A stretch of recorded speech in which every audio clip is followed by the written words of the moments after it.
right, good afternoon, everyone, and welcome to the Pickens County Board of County Commissioners regular session on Wednesday, November 3rd. And this is something of a, I don't know if historic day, monumental day here in our boardroom, because this is the first time we have a full quorum since the first week in March of 2020, when the pandemic took a hold of our world. So it's nice to see all my colleagues here. This is great. Yeah. This is great. Thanks, guys. The Thanks for next coming. goal is no masks. Yeah. We can actually see each other's. I know. You look just like you do on TV. I'm sorry I didn't bring us all cake. This would have been the first opportunity. Yeah, as if you could have done that last night with everybody else you were doing, Kelly. All right, so getting on to business here. John Peacock, are there any additions or deletions to today's agenda? There are no additions or deletions to the agenda today. Okay, thank you. And let's see if anyone has joined us for public comment. We do not have anyone in the room here for public comment. And looking here online, I don't yet see anyone. If anyone is at home and you wish to address the board on any matters that are not listed for public hearing today, please go ahead and call in this number or join us on Zoom right now.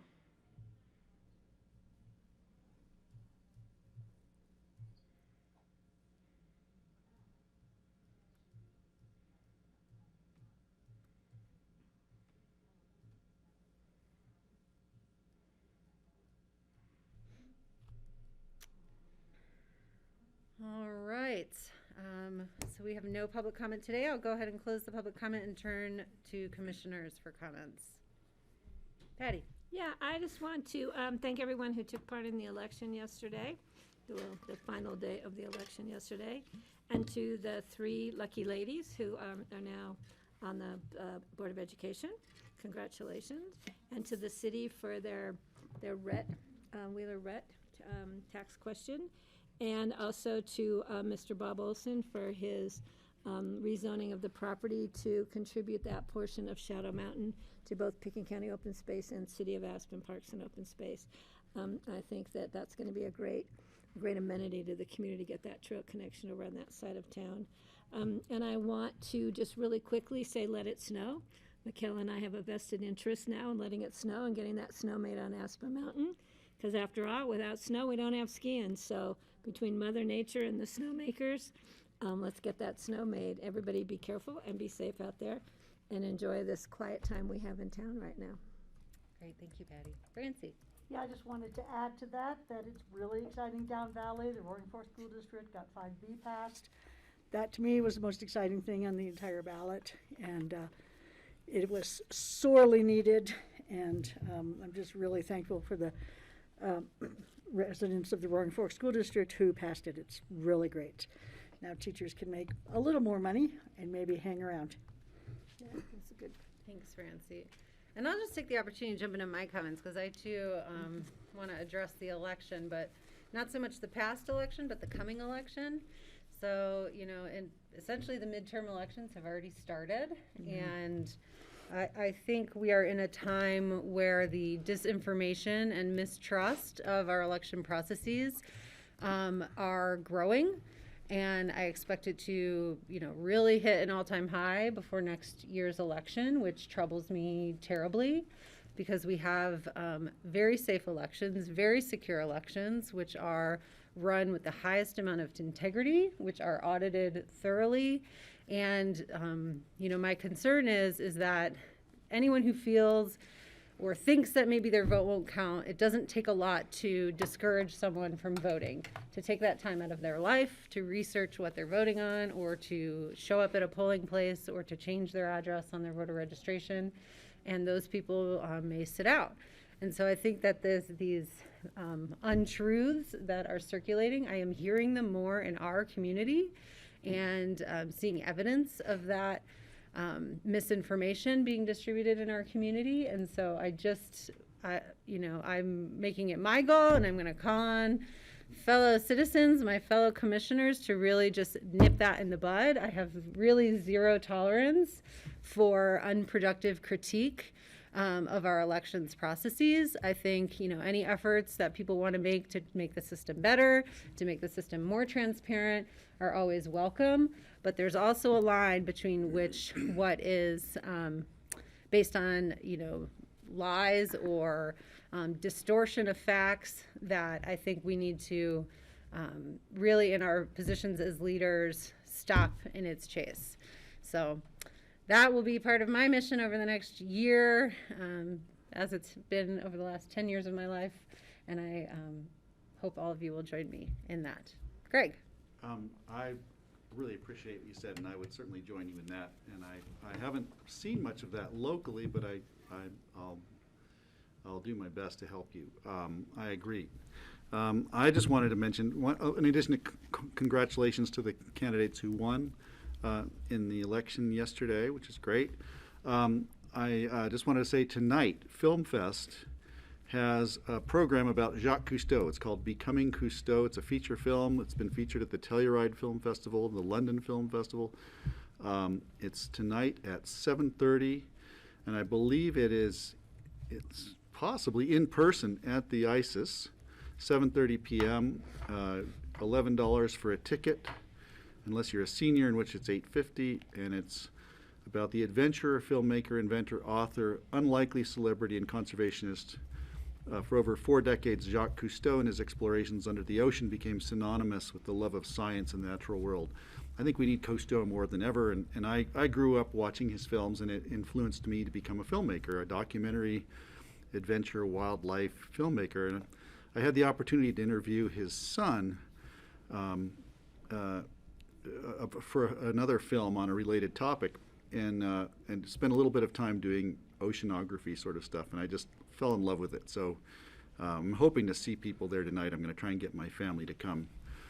Cousteau tonight at 7:30 at the ISIS. Cool, thank you. Film Fest is putting that on, by the way. Or Aspen Film, as it's called now. I hope it shows down Valley. Steve? Thank you, Kelly. This morning I attended at the Hotel Colorado. It was a breakfast meeting with the members of the Colorado Oil and Gas Control Commission, who are going around the state, and this was their first stop was in Glenwood Springs today to meet with local elected officials. So all the other officials who were there were all from Garfield County or the towns in Garfield County. So I was really glad to be there to just be a representative from Pitkin County to show interest in what the Oil and Gas Control Commission is doing, and how the regulations, the new regulations, are affecting the towns in western Garfield County especially. But it's not just the new regulations that are affecting the gas drilling. The price of gas is so low right now that there's hardly anybody applying to drill new wells anywhere in any of the states around here. But it was an interesting discussion, and I sat next to Commissioner Tom Jankowski from Garfield County, and so I was really glad that I went there just to have Pitkin County represented. Thanks for doing that. You've been driving a lot this morning already. I've been on the bus a lot. Did you ride the bus up? Or did you I drive? drove to Glenwood and then back to Old Snowmass. Then I got on Raptibus there. Can I have one more thing to add? Sure. Since Greg is touting that, the Glenwood Springs, it's the Defiance Community Theater, is having a production. It's on Friday, November 12th, Saturday, November 13th, and the matinee is on Sunday, November 14th. It's at Glenwood Springs High School at the Jeannie Miller Theater. It's called All Together Now. It's a global event celebrating local theater. Features a whole gamut of songs, and I'm not sure what all the production is going to. It is featuring my daughter, Tracy Turner.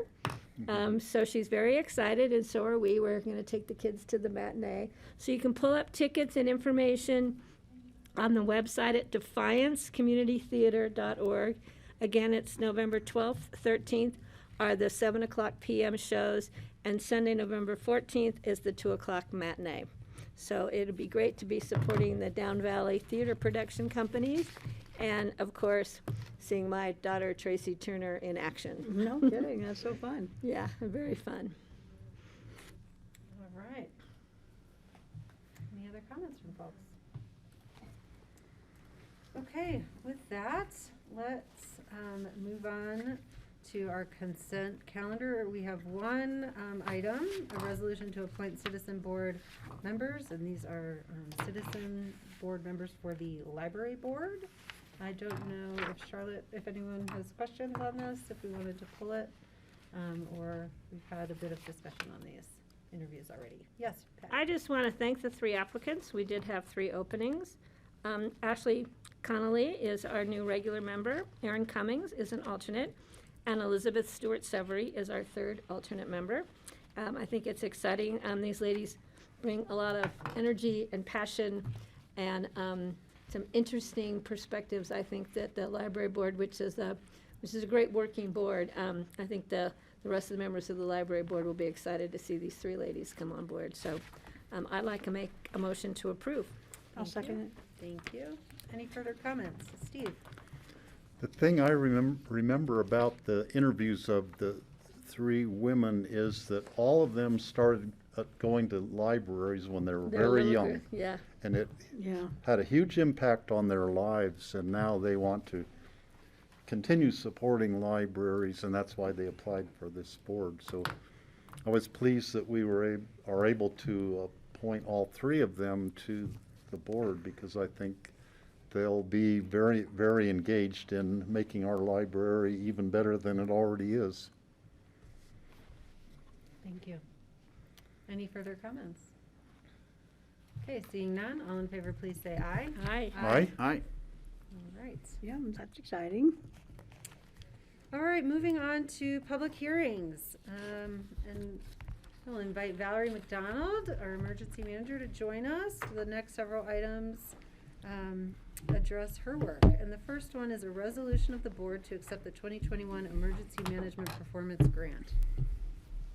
Hi. Good afternoon, everyone. Valerie McDonald, Picken County Emergency Manager. The first agenda item I have today is the Emergency Manager Performance Grant. I'm asking the BOCC to approve that annual grant for 2021. If approved, it'll be the 8th year that we've applied for and received that grant. And the money is used to offset a portion of the emergency management budget to ensure we have a disaster resilient community. Any questions? Greg. Valerie, I know we talked about this every year, and it seems like the burden of actually applying for this grant is getting to be pretty significant, and it falls on your shoulders. My question is, how much of your time is taken, an expense to the county to hire you to do this is taken up by applying for this grant, and does it still make sense? It's debatable. I spend an enormous amount of time. Applying for it is one thing. Doing the quarterly reports is another thing, but it comes attached with so many grant deliverables. You know, Right. Yeah, I mean, some Well- of them are meaningful, and I would be doing them anyhow. A lot of it is That's my question. busy then. work. You'd be doing it anyway if you weren't getting the grant, so the grant helps offset that. Is that correct? Because I was just thinking, boy, would it be a better use of your time to have you doing fire mitigation or something like that? It would definitely be better use of my time doing other things for at least half the time I spend on that grant. Is this a $65,000 grant? Yeah. So maybe next year prior, because this is for last year. This is for the current year. Yeah. It's paid in arrears, so I've already done 3/4 of the work for this year. So maybe we should discuss that, because we've been talking about whether or not it's worth it for a couple of years, and I know other communities have decided it's not, so maybe we could have a work session or something with Valerie to come back, remind me and Kelly for next year, maybe to have this Sure. discussion prior to. I Or think or that's- we make an appeal to the state to make it something useful for Yeah, everyone. that's a good idea. Start there, maybe. Thank you. Thank you. Good I idea, certainly Greg. support it, but I just want to make sure if it gets to the point where the return isn't worth it, then boy, let's do something more interesting. No, I think Then starting with- receive money. Yeah. Well, I know, but I know, to I know, spend so just much to teasing. receive it is When it not. costs you more than the money. Yeah. Okay, any other questions? Otherwise, I'll open the public hearing on this. Again, this is a resolution to accept the 2021 Emergency Management Performance Grant. Folks, if grassroots, if you could put the number up on the screen again, please. We'll open the public hearing. And anyone can call in on this.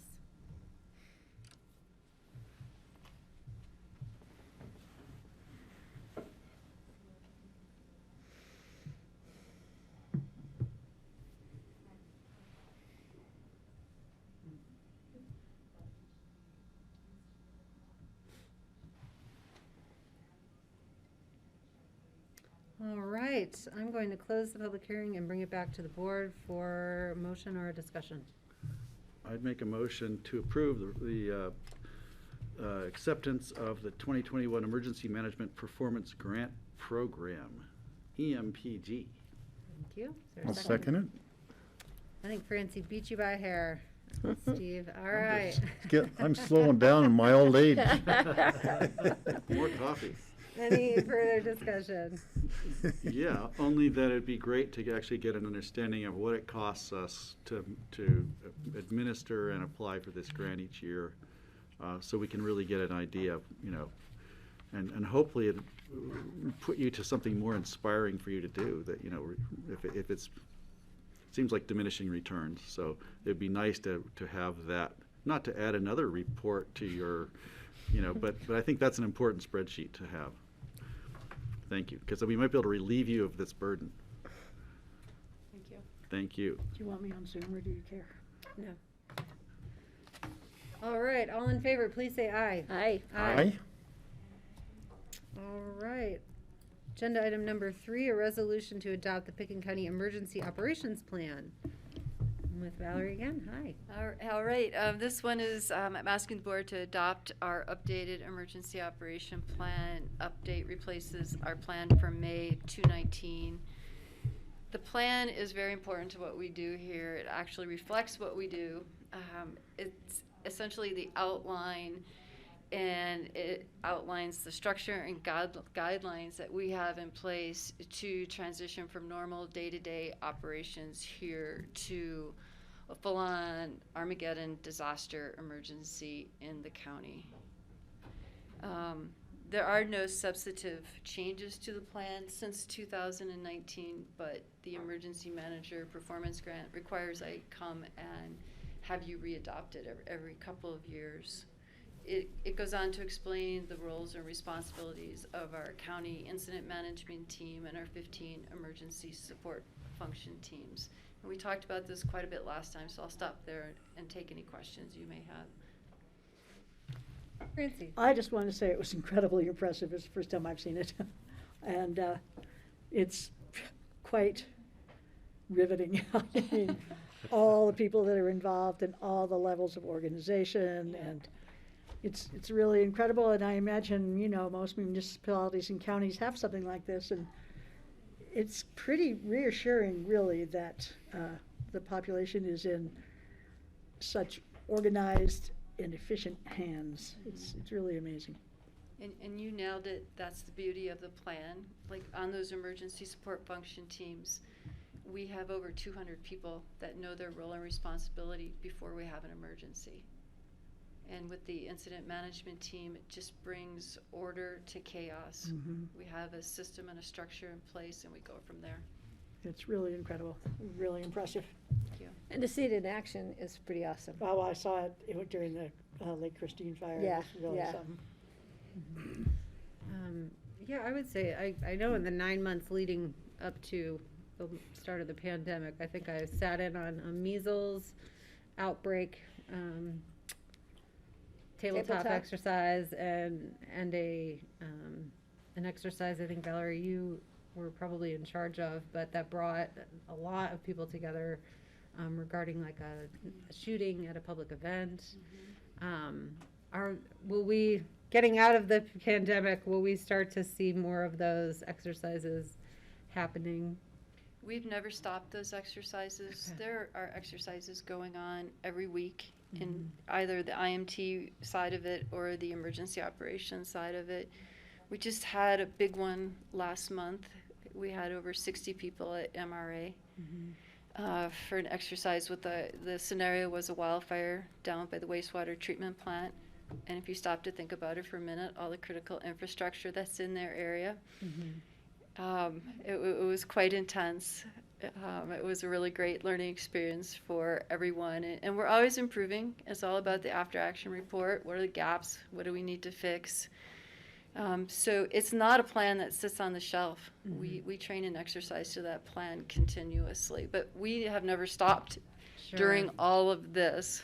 Well, I would stopped doing welcome exercise.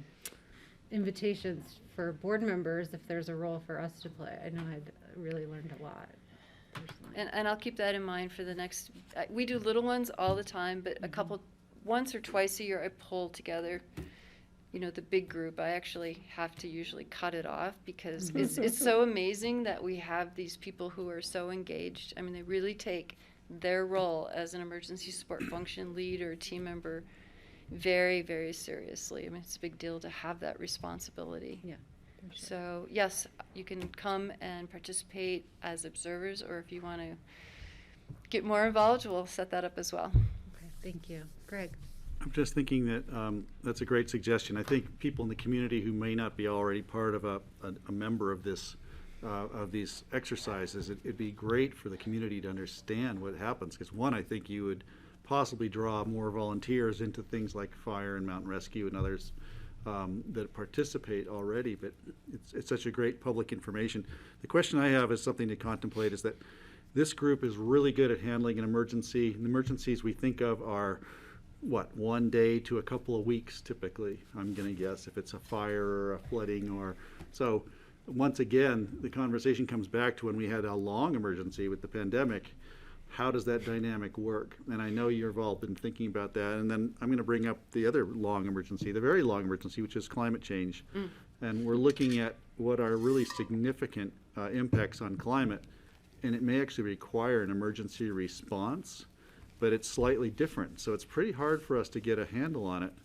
And I just want to encourage you and everyone else participating to start thinking about these things, because if the emergency is spread out over so many years, it's really easy to ignore it, as we are and have been.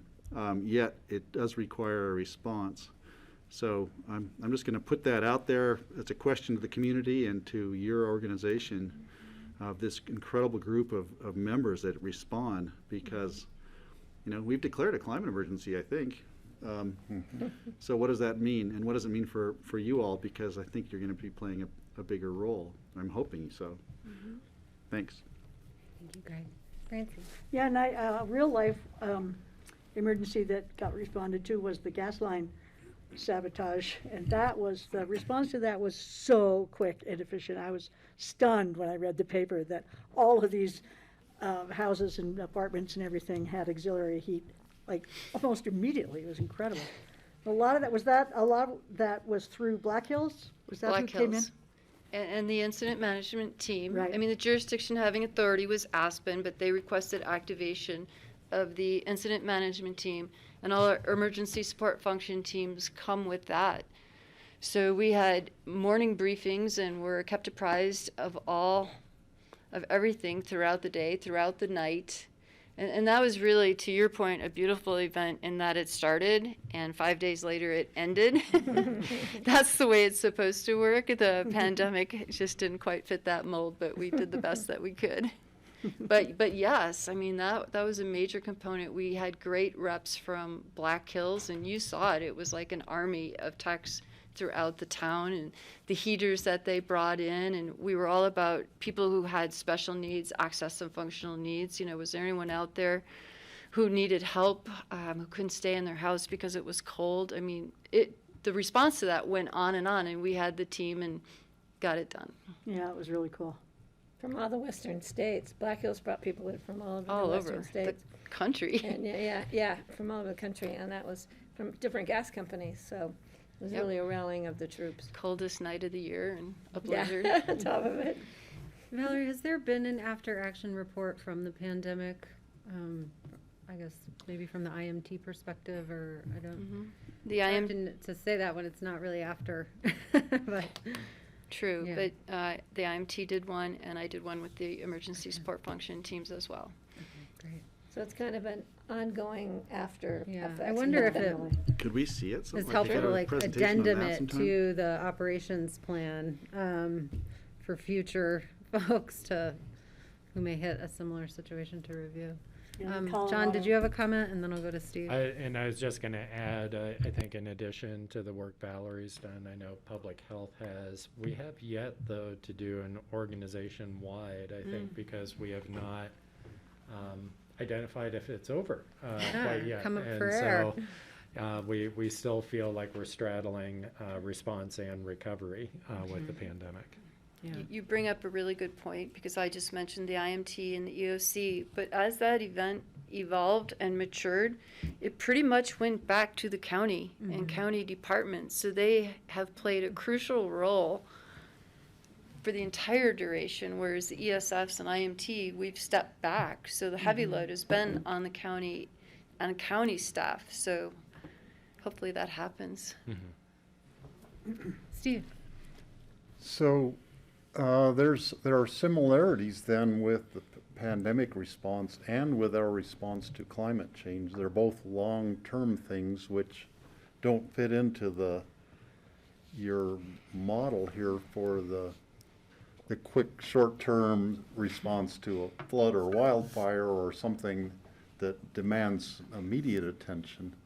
And perhaps we need to have discussions about how the county responds to long-term things that go on, multi-year things that we need to continually be aware of. And it doesn't necessarily involve you, Valerie, but I think we should maybe consider something, a long-term, multi-year emergency response to things that we have at least 2 of them ongoing right now.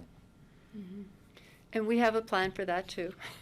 It's actually my next agenda item. I'm trying to hold off. Yeah. So coming up next, I second what he asked I can for. somewhat address what you're talking about. All right, Excellent. so we'll That's pause the great. conversation and open for, do you have a question on this one? I just wanted to say that Okay. the front page of the New York Times was reporting on the pandemic in Colorado. The only highlighted pandemic story on the front page of the New York Times today. And that the hospital beds throughout the state, I think, are at 97% full.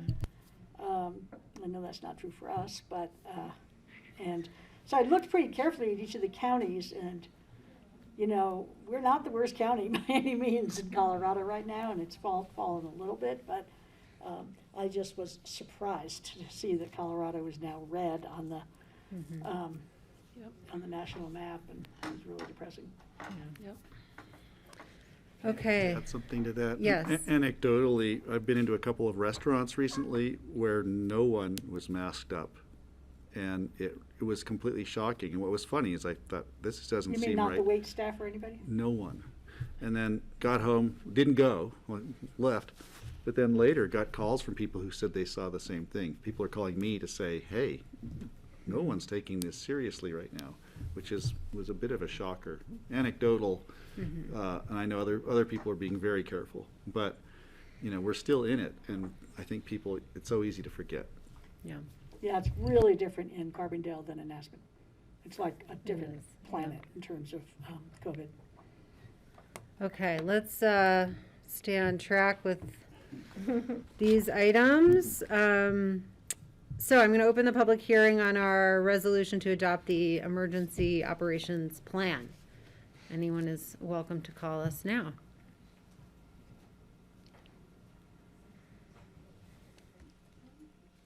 While we're waiting, Kelly, did anyone see the statistics out of CU Boulder? Pretty impressionable. How many tests? 10,000 tests in there. Their rate was like 0.03 or something. Oh, no kidding. It was incredible. One of the cleanest campuses probably in the country right now, because they have such a huge percentage too who are vaccinated. Yeah. It was pretty impressive numbers that came through on CU campus, so. All right, I'm going to close the public hearing on this item and bring it back for further discussion. Steve? I'd like to make a motion to you. approve the resolution repealing resolution number 030-2019 and adopting an updated Picken County Emergency Operations Plan. I'll second that. Thank you. Any further discussion?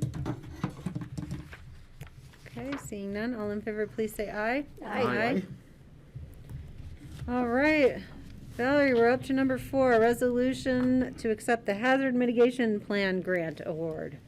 Yes, this is my last agenda item, and I'm asking the BOCC to approve a federal grant to hire a contractor to assist in the update of our federally required hazard mitigation plan.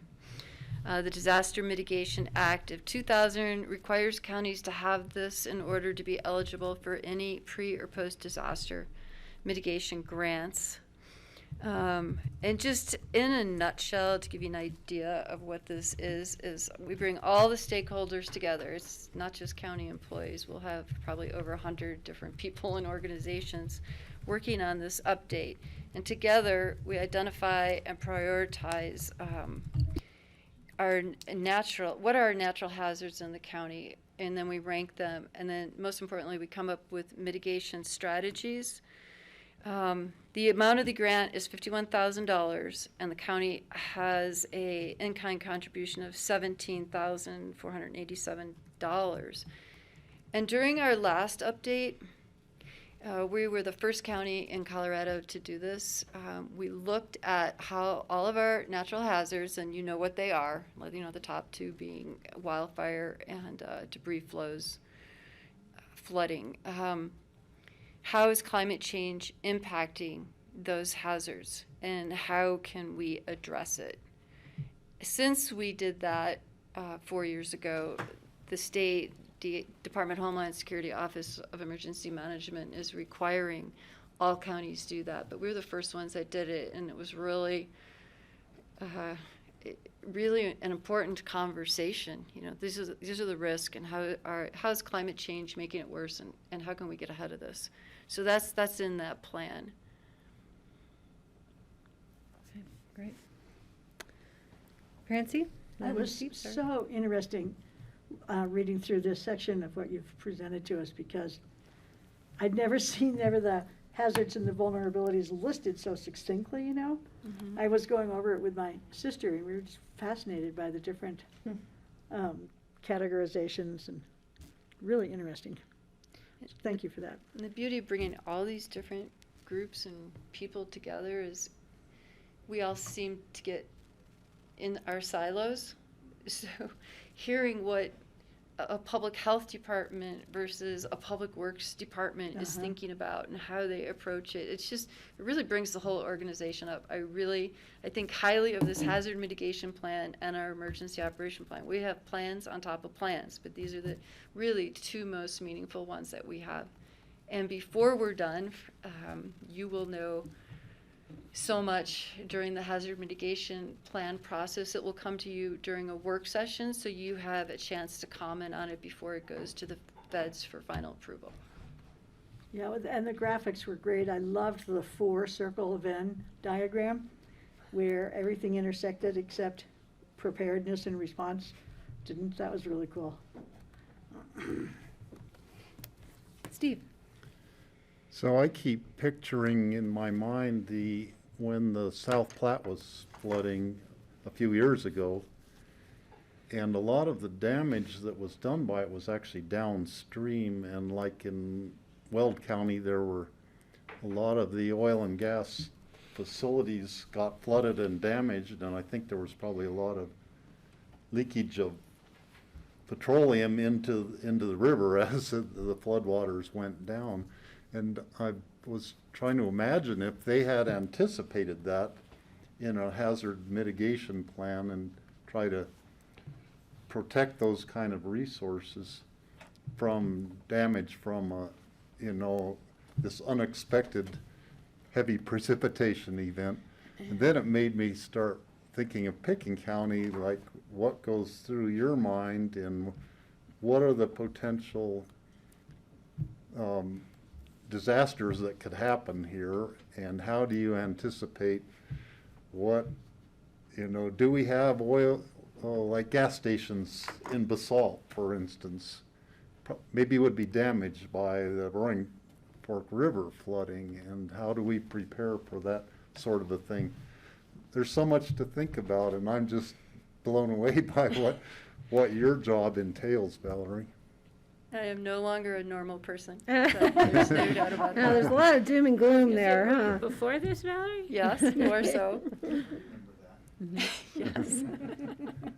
I see disasters everywhere I look, and I mean, that's my job. Look for gaps in emergency preparedness, and what can we do to fix that? And because we can't always stop the disaster that's coming our way, but how do we become more resilient? How do we recover more effectively, efficiently from what comes our way? And we learned during the Lake Christine fire that we already knew it, but we really learned it during the Lake Christine fire. There's nothing that's going to happen in this valley that doesn't impact everyone, up and down. I don't care where you are, and that's how we have to look at it. I had one more point, but I can't remember what it was. Valerie's really fun to go on vacation with, just so you guys know. I think you could just assume that you're above normal now. Yeah. But we should still go on vacation. Yes. I can't remember. Steve, I had one more point for you, but it escaped me. Did I answer your question? Yeah. Well, if I Thank could add you. on Greg, to that yeah. quickly. One thing I'm reminded of my daughter, Isabella, who when she was about 5, we'd be traveling, and she'd say, "Do they have earthquakes here?" And she'd be looking around. "Do they have tornadoes?" You know, she would go down her entire list of. Good for her. I thought, wow, just like you, Valerie. You have Maybe a she'll. successor. I remember what it was. If something is predictable, which we kind of know. We call them black swan events, something that no one saw coming. But if it's predictable, you can plan for it, and that's what all these planning efforts are about.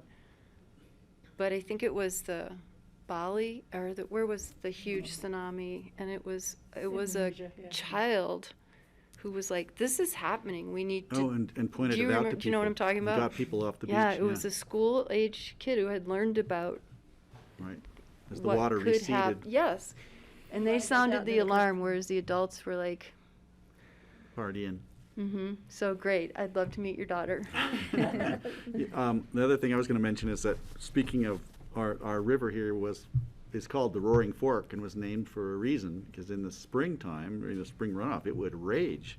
So in a really high snow year, even when I was a kid, I remember much higher water levels. But if for any reason that the diversion tunnel off of Lincoln Creek were to stop functioning, or they shut it off, or it closed, and we had a big water year, you could see the Roaring Fork roaring again. And I think, that's where you guys come in and look at, is it the vulnerable gas stations down valley, or is it the people who've built right on the edge of the water, up and down the valley? It's one of those events that it can be anticipated, but it doesn't happen often. We had one of those events when Steve Crockett was fire chief for that very short period of time. We had a really, really high water year. And some of those places that are really on the river at the east end of Aspen were literally, and that's when we said we need to have some setbacks, river setbacks, that Pickens County can put into code, which we did. So eventually, but. Francie. Yeah, since I've been here, which is about 30 years, the biggest threat from the river I've seen is the ice flows during breakup. And I remember maybe 20, 25 years ago, maybe, it was just huge breakup that came down and actually threatened the big bridge in Carbondale. And we went down to watch it, and it is really incredible when it's that big. It's like Alaska. That was the biggest one I remember. But we had last year, did we have another one? Yeah, we did. Remember the picture of Andre Willie got it on tape. Yes, with that was with so the cool. Beaver, The beaver out floating riding down the ice, yeah. But the one, whenever it was, 20 years ago or whatever, was gigantic. And Yeah. scary. That's when Pick and Alert comes in very handy for those fly fishing guys that are down on the water in the middle of, the winter, Yeah. not expecting that, yeah. Saves So lives. I feel good that everything you're mentioning, we have spent a lot of time on and got systems in place. Twin Lakes doesn't do anything that we have a procedure, and we get a Pick and Alert out to a predefined group immediately. Yeah. Yeah, I'll stop there, but It's so I'm great. feeling good about what you're talking about. Not that we can stop it, but Nobody that has we can stumped her respond. yet. Which is good. All right, any further questions? I will open the public hearing on the resolution to accept the hazard mitigation plan grant award.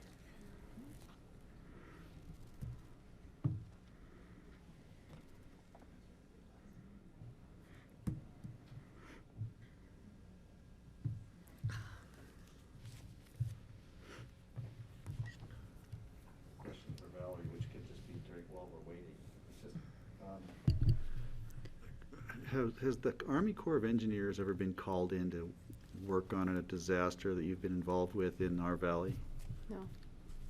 I was just wondering, you don't see much or hear much about them, They got called in Glenwood Canyon. do they?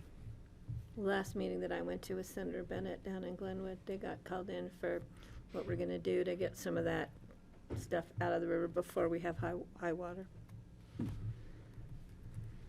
All right, let me double check no one has called in to join us, so we'll close the public hearing on this matter and bring it back to the board. Would anyone like to make a resolution? So I will make a ahead. motion to approve the resolution Thank you. authorizing the Pickens County Office of Emergency Management to accept a grant from FEMA. I'm not going to read all of the words here. For the purpose of updating our Pickens County Hazard Mitigation Plan. Thank you, Steve. I'll second that. Thank you, Greg. Any further discussion? Thank you, Okay, Valerie. Seeing none, all in favor, please say aye. Aye. Great Aye. job, as always. All Thanks, right, everyone. Thanks, Valerie. Nice to Valerie. see you. Valerie? We like when we have the Valerie show come before us. She does Stay such a calm. great job.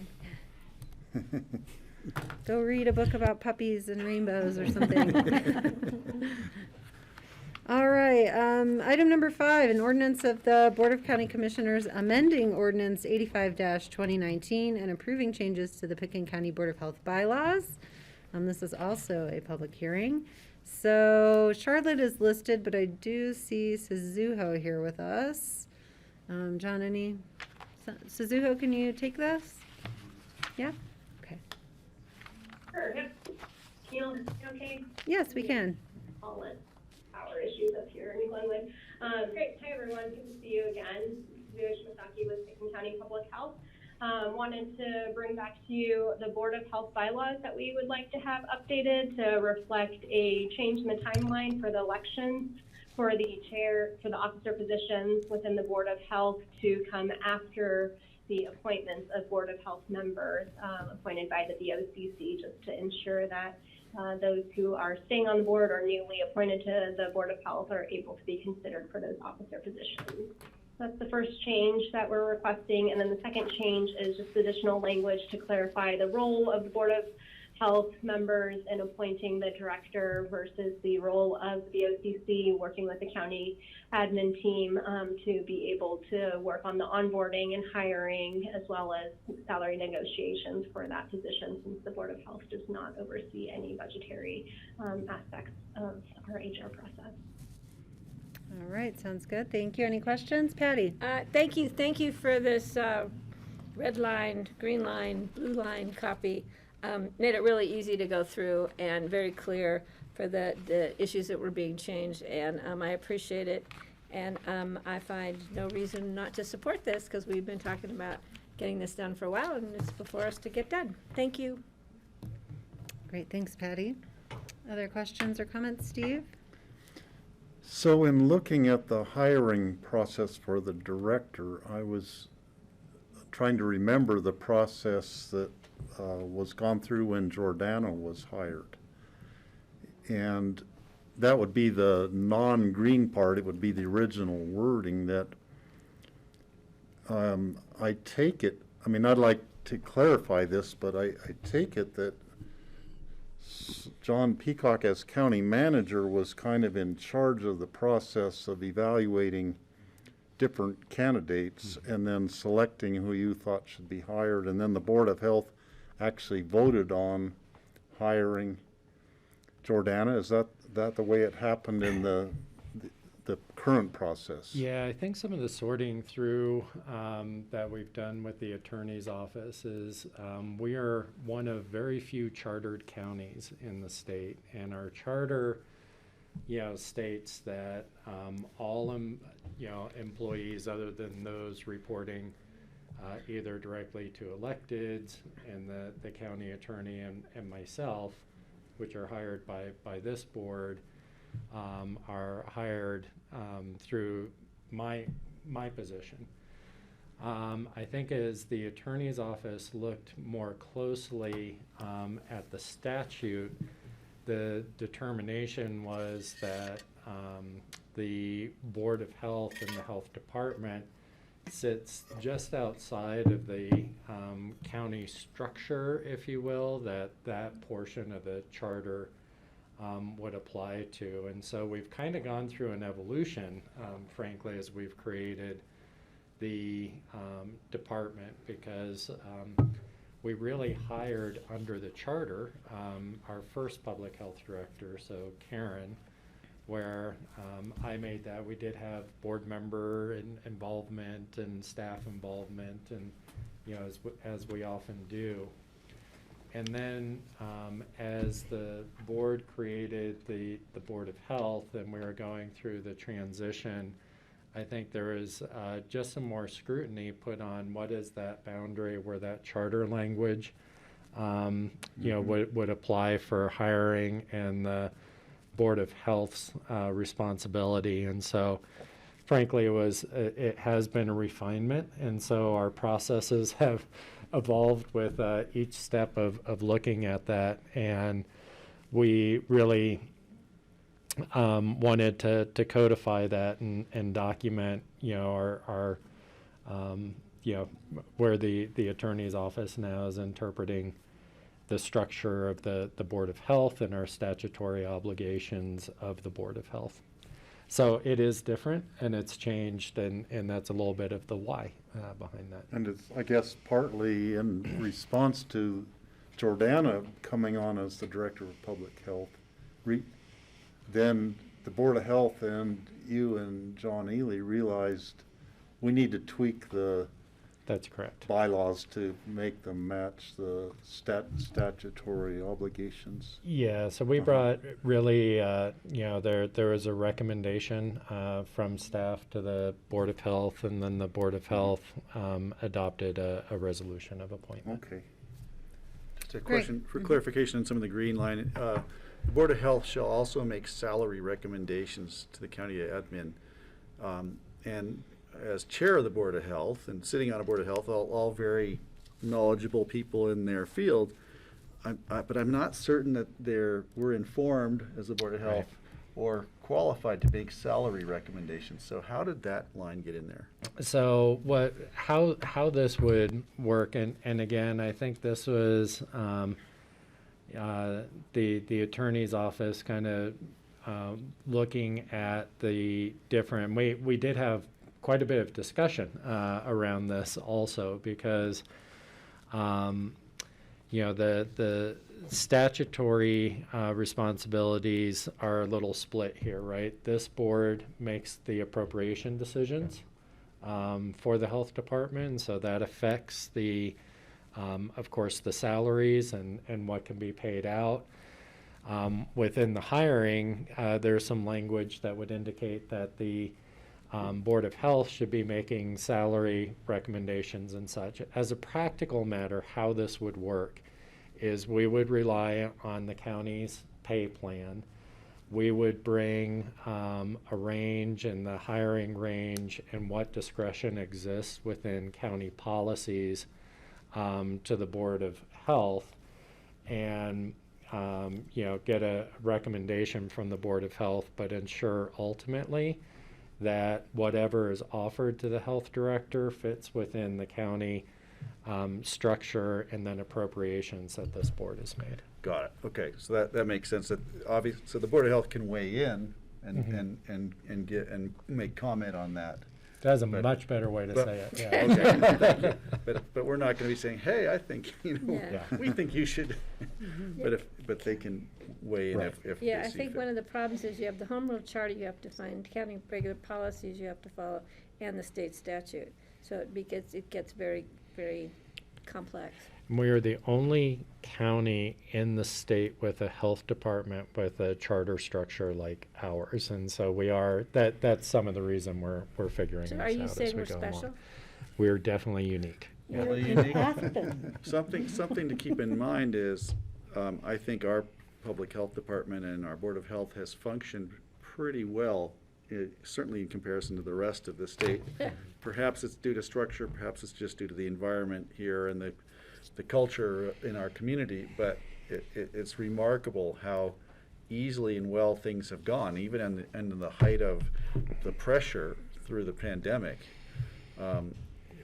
All you have to do is look at a few other counties in our state or the adjoining states to see how bad things can go. So I'm really grateful that we have this, and for thoughtful people like John and John Ely and our public health director and others that have put together a system that works.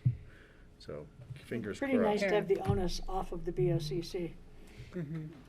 Well, it's a shared burden, and it really does help a lot. All right, other questions for Suzuho on the bylaws before I open it up for public comment? All right, this is an ordinance. This is a second reading, and so we will have a public hearing on this. So anyone who wishes to comment on the ordinance amending and approving changes to the Pickens County Board of Health bylaws, please call in now.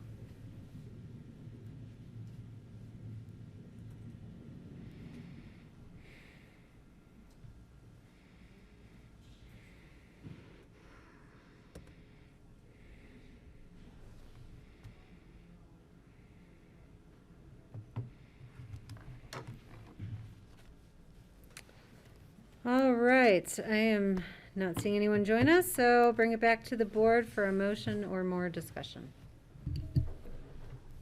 I'll let somebody else make the motion since I'm already in deep. I'm not on the page. I'll make a motion to approve an ordinance of the Board of County Commissioners amending ordinance 85-2019 and approving changes to the Pickens County Board of Health bylaws. Thank you, Patty. Second? Thank you, Steve. Further discussion? All in favor, please say aye. Aye. Okay, and Suzuho is with us for the next item, which is a resolution approving a grant agreement with the Colorado Department of Public Health and Environment to support public health planning and assessment. Take it away, Suzuho. Thank you, Kelly. So these funds are from the preventative block grant. They are funds that come to CDPHE through the CDC. This past year, we were able to also secure this grant, and those are the funds that we use to support a lot of our Hispanic Latinx outreach efforts during the pandemic. We applied for the grant again and have been awarded $22,000 and are hoping to put this towards the hiring of our planning analyst position, if that position is approved by the BOCC here in a few weeks. If it's not approved, there's a lot of flexibility with the Office of Public Health Practice within CDPHE, who coordinates and supports these grant funds, and we can put in a request to be able to adjust the budget allocation to go towards hiring a consultant or also and or supporting some of our outreach activities to help with our community health assessment process that we are hoping to start at the beginning of 2022 with the hopes of completing our next 5-year public health improvement plan by the end of 2022 or early 2023. That's the hope for how we will spend those funds. Okay, great. Questions for Suzuho? No? I did have one, just the grant is for 22,000 Suzuho, and I know the cost of the operation is going to be higher, for using an analogy. I'm just, what is the cost to the county of this? And if we didn't get the grant, I assume we'd be spending that money anyway. So it's great to have the support, but I wanted to understand that so the public can understand it a little better. Yeah, definitely. Thanks for the question, Greg. Yep, so this position is a permanent position that we're hoping to be able to add to the Public Health Department. It was something that was highlighted as a need during the 2019 Public Health Transformation process, which is a process where all 53 local public health agencies worked with a contractor to really assess where there are gaps between the current public health infrastructure and our ability to meet the core public health services that are required by the 2008 Public Health Act. So for us, having this position really allows us to support not only our community health assessment and public health improvement process, but also grow our quality improvement, quality assurance, internal infrastructure development as a newer department, as well as our health equity, social determinants of health work, and some of our public policy goals as a public health department. So our hope is to be able to maintain this position outside of this grant as well, but for the first few years, we hope to fund it through the PPG funds as well as the ARPA funds that we're anticipating hearing. We're receiving a final purchase order on over the next week or two, so we'll be bringing that to you all once we get that official notice from CDPHE as well to see if we can accept those funds. And then there is another second and third year for those appropriations that are coming through the Senate bill that was passed last year to distribute the $10 million across the 53 LPHAs, of which we're anticipating getting about $60,000. So those funds will fully support this position for this next year if that position is approved, and then moving forward we'll continue to look at other funding sources as well to be able to sustain that position within our department. Great. And do we have any obligations beyond the period in which they're funding us? We do not, yeah, and the only obligations we have if we accept these funds are to participate in regular calls with the Office of Public Health Practice to talk through our work plan that is due in a few weeks, and then to also submit a midpoint report and a final year-end report as well. Great, thank you. Great, other questions for Suzuho? All right, this is a public hearing, so I'll go ahead and open the public hearing for members of the public who want to comment on the resolution approving the grant agreement with CDPHE to support public health planning and assessment.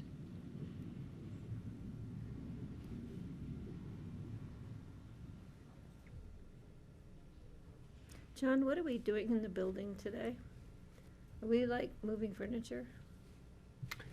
I am not sure probably what's going cleaning on. up after there. Vacuum floor polisher or something. Cleaning up after Yeah. elections. Sliding chairs is what it sounds Something's like to me. rolling. They're rolling upstairs somewhere.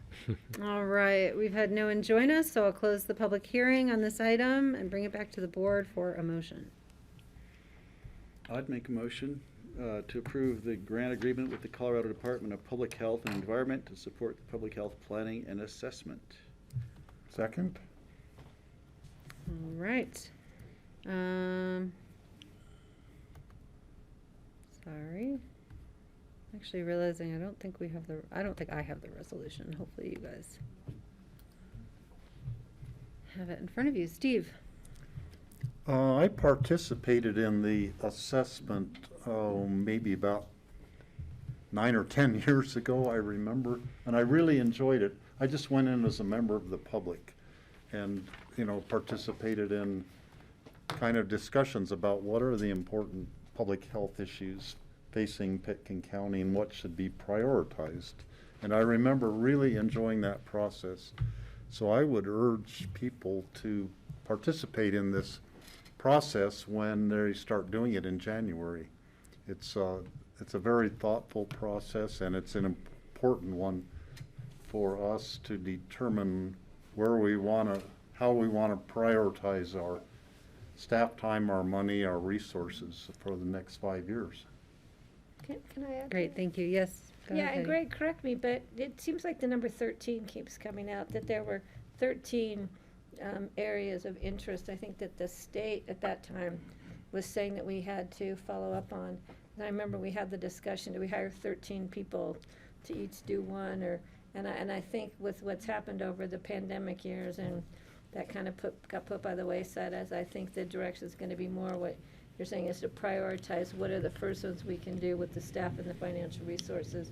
We have prioritized what we feel are most in need for our county and our issues here. So hopefully that will be an outcome in January as we move this process forward. Can't do it everything all at the same time with the Yeah. limited resources and personnel, so we need to definitely prioritize. And obviously, the pandemic derailed any plans yeah. for prioritizing almost anything else. So maybe we can get back to more normal activities, hopefully, and during the next 5 Yeah, years. I'm sure they still have those posters that we had on the walls with all of our issues and our dots and all that. I know Suzuho probably has those rolled up and stashed somewhere, ready to bring them out again. So, thank you. Mhm. All right, so we have a motion and a second. All in favor, please say aye. Aye. Aye. All right, thank you, Suzuho. Thanks, Suzuho. Everyone. Okay. Patty, I'm gonna run to the restroom, so I'm gonna turn this over to Okay. you to. This is a tough one, continue this. guys. This is a land use public hearing. This is a resolution approving Aspen Valley, no, not Aspen Valley View, Valley View Ajax LLC GMQS exemption to construct an additional cabin and special review to retain the existing cabin and to establish yard setbacks. Request by the applicant to be continued to December 1st, 2021. Suzanne, are you moving to the table because you want to add to this discussion, or you're just getting ready for the next I one? have nothing to add, I'm just here if you have. So any I questions. just need to do a motion to continue, and I do not believe I need to open the public hearing on this? Nope. No, okay, so I just need a motion to continue this to December 1st. So moved. I have a motion, Second? I have a second, do I have any further discussion? Seeing none, I'll call the question, all those in favor, please signify by saying aye. Aye. All right, moving right along. Boy, if we could finish You this trying before to get us Kelly got outta back, here? we would be heroes. We Maybe have we'll be all done before I know, Kelly we have gets a back land in the use room. action. This is a resolution denying the Tri-Dal Real Estate LTD request to eliminate the employee dwelling unit deed restriction at 1120 Shieldo Road. And we have Leslie down here, but it looks like we have Suzanne here, or we have Leslie. Leslie's Oh, there. there's Leslie. Leslie's on the screen. Hi, Les. And Chris Benden is here. And for the Chris, applicant. welcome. Hi. So Leslie, would you like to take it away? Sure, thanks. Hi, everybody. I would be there in person, but I have kind of a cold, so I didn't think you would want me to be there. So this application by Tri-Dal Real Estate Ltd. is requesting to eliminate the deed restriction on a detached employee dwelling unit that is on the property. The property is located in Upper Snowmass Creek up in the Shieldo Mesa neighborhood. It is not within the urban growth boundary. In 1997, the BOCC approved a non-metro area residential GMQS allotment for this property for the new development. They also approved a lot line adjustment, 1041 hazard review, and part of that approval included this fully deed-restricted employee dwelling unit as part of their affordable housing mitigation requirement. With regard to our current code, a request to eliminate a deed restriction from a deed-restricted employee dwelling unit must be approved by the BOCC. And as I listed in my memo for you, the board essentially has 3 options. They can deny this request, and therefore the deed restriction would remain on the property and hopefully would be enforced. Or the board could accept a payment in lieu, which is what the applicant is proposing. They want to do a payment in lieu and then convert the unit to a CDU. But the board could accept a payment in lieu, and based upon our code today and the size of this unit, that payment in lieu would be just about $130,000. Or the board could direct the applicant to explore and research a buy-down option. And any proposal for a buy-down unit would have to also be approved by the board. Staff is recommending that you deny this request to remove the deed restriction, and staff is also recommending that you deny accepting the cash in lieu. Although this unit is outside the urban growth boundary, our citizen housing policy in Chapter 1 of the Land Use Code provides that affordable housing outside urban growth boundaries may be acceptable if it is employee dwelling units, which this unit is, or on-site required mitigation housing, which this unit also is required on-site housing. That's all I got. Okay, questions for Leslie, Francie, then Patty? So Leslie, if we deny this request, then they will be required to rent it out pretty much at all times to a Pickens County employee, correct? Yes, and as I also noted in my memo to you, right now, APSHA, who manages those deed restrictions and helps property owners find qualified applicants, occupants, there's no current record that this unit has been occupied per the requirements of the deed restriction. Oh. And if this is up on Shieldo Mesa, and we're assuming that an employee is not going to be working on Shieldo Mesa, we're actually setting up an employee housing situation or continuing it where there is a commute involved, because there's definitely no bus up on Shieldo Mesa. So I'm just a little concerned about that. So let me just ask you then, if the alternative would then be to say, yes, you can retire this, or well, I'm not quite sure the language, I can't remember what the language was, but, and you can keep this as your own CDU, but you'll have to pay the $130,000 or whatever, so we can replace it with employee housing, which I'm assuming we would put closer to public transportation, or at least not quite such a long commute. But it's my understanding that a CDU also requires that whoever's living in it be an employee of the county. Is that correct, Leslie? So a CDU is also a deed restricted unit.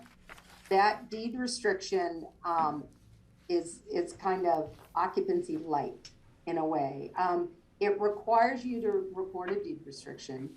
It prohibits you from short-term renting the unit, which is anything, I believe in the CDU, it's less than 6 months. You do not have to rent the unit. You do not have to have the unit occupied. A member of your family can live in the unit. You could have the unit occupied by a caretaker of your property. You don't really have to run that person through APSHA. The deed restriction just basically says if you rent the unit, the occupant must be a working resident of Pickens County. Okay, that's what I thought. Okay, so really this is being requested in order to sort of have their place be their own private place and maybe have a family member live there, something like that. It's to sort of, it sounds to me it's sort of like a thing to sort of make it a family place and not have renters and then to pay the mitigation fee. I would assume so, but I do want to tell you anecdotally, I worked on an application a year ago where one of the a large property owner who runs a very large equine operation up Upper Snowmass Creek bought a house for her ranch manager and employees of her ranch. So I don't think that just because it's out of the urban growth boundary, there aren't people up there who wouldn't occupy a unit and work pretty close to where they live. Okay, thank you. So Patty and then Steve. Yeah, Leslie, I was trying to find it here in front of me, but I'm sure I read, so technically this applicant is currently not in compliance with their approval to rent this out per APSHA guidelines, correct? Yes, according to APSHA, there are no recent records of this unit being occupied by a qualified occupant. Okay, so then I'm gonna look to the county attorney, to Rye, and ask if technically this applicant is not in compliance, can we hear this application such as in previous cases when somebody is not in compliance, they come before us, they have to become in compliance in order for us to hear their application? Does that Sure. come into play here or not? I'm just wondering. No, I understand what you're asking, and I don't mean to explicitly disagree with Leslie, but I'm looking at the terms of the CUP agreement that is burdening the property that we're talking about. And the covenant agreement does require the unit to be rented, but there is an obligation on the part of APCHA to rent the unit if it has not been rented by the owner. And I believe that obligation kicks in if the unit hasn't been I don't think it says that. rented for a period of 60 days, I believe. So it is intended to be rented. The covenant contemplates APCHA taking some steps to rent it if the property owner does not. So I do think you can hear it today and move ahead on the application as it's presented and make your decision as you will. Okay, thanks. That's what I needed to know, because in the past, when something's not in compliance, we can't hear it. Suzanne? I would just say, I mean, a lot of times things come forward through the process because the process is the way to Bring it into legalize it, compliance. to bring it into compliance. So we do see that. And I think Leslie's, what she was saying, that language was for a CDU about not being required to be rented versus the EDU, which is there now, which does have that, requirement that it be occupied. And I think you're all aware too with APCHA that it's only in the last number of years where they've really been more active in their enforcement of the deed restrictions. So again, to the point where we don't really know over time, but certainly in recent time, they don't have any records showing that it's been occupied. Okay, thank you, thanks. Sorry. Thanks, Rye. Steve, Greg, I have a comment, and then Francie. Okay, Leslie, in the letter from APSHA regarding this, it said that they would not, if there was a buy down, that it would have to be a Category 3 buy down. Now, this unit on Shield O is a Category 1 unit. What would be the difference in cost or type of unit that if they did buy down a Category 3 unit, how much would that cost these owners from Shield O compared to buying down a Category 1? And why does APSHA have that requirement? Second question, why does APSHA have that requirement that it be a Category 3 rather than a Category 1 that they would be buying down?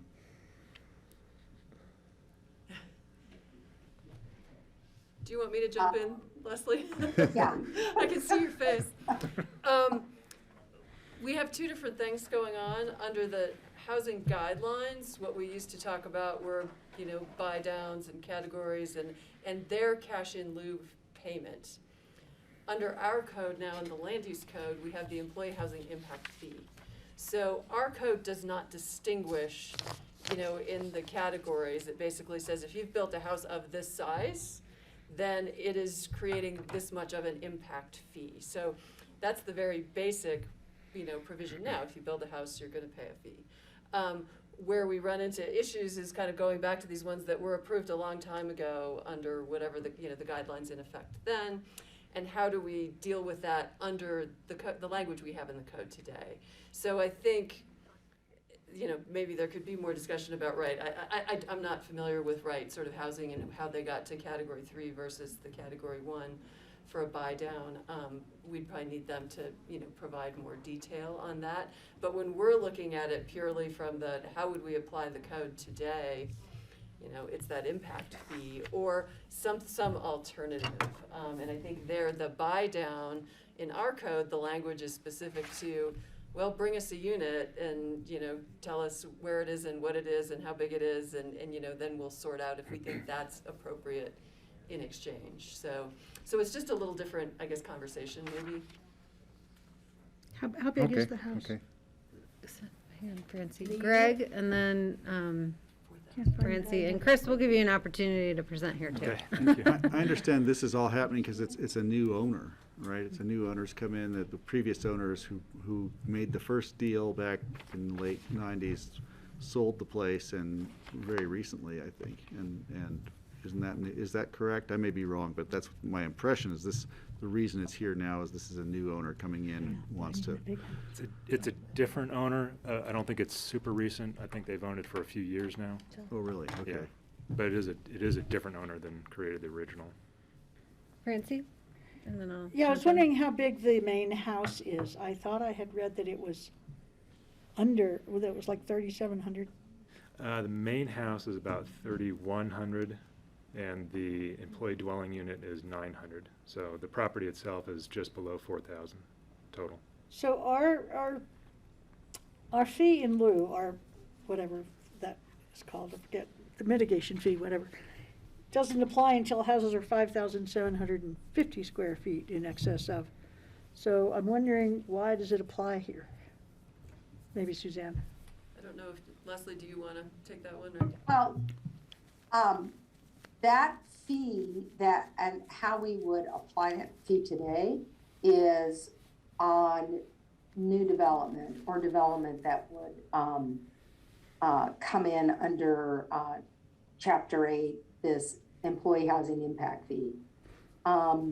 Because this is a previously deed restricted unit that was required to be deed restricted, and there's a recorded deed restriction that says it cannot be removed unless the board approves that.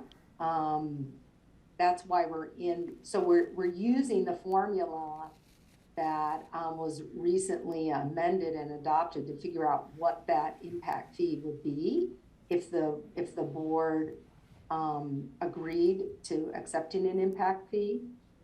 But because this, as Suzanne said, you know, we're dealing with these old units, these old deed restrictions.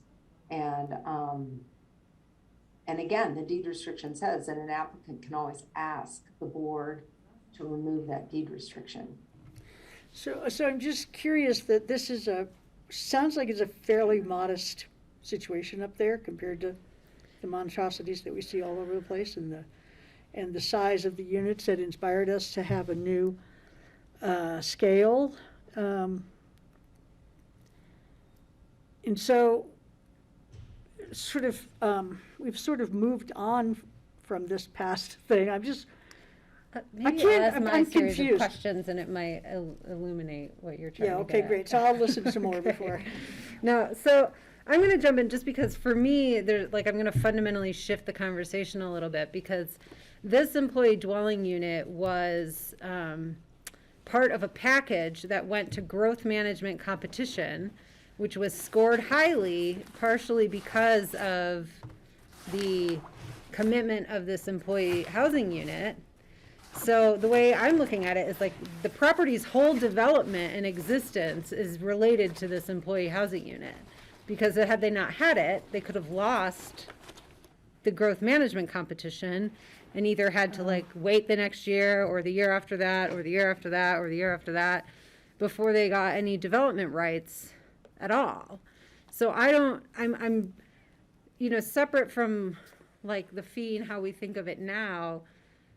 I don't know how, I'm just looking for some guidance of how we think about this in the context of just why it existed in the first place and what other rights were extended by the county because of it. And I have some opinions about that, but I'll hold those for discussion. So I'm looking at kind of Suzanne and Leslie when I think of it in those terms.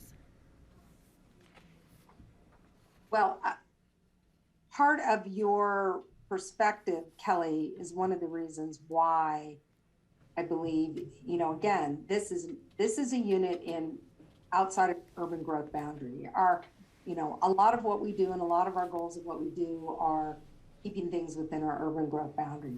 But staff does recommend that this unit remain as a fully deed restricted employee dwelling unit per the original approval. And if it were to be eliminated, we are also not supportive of the cash in lieu. We'd like to have unit for unit. Right, okay.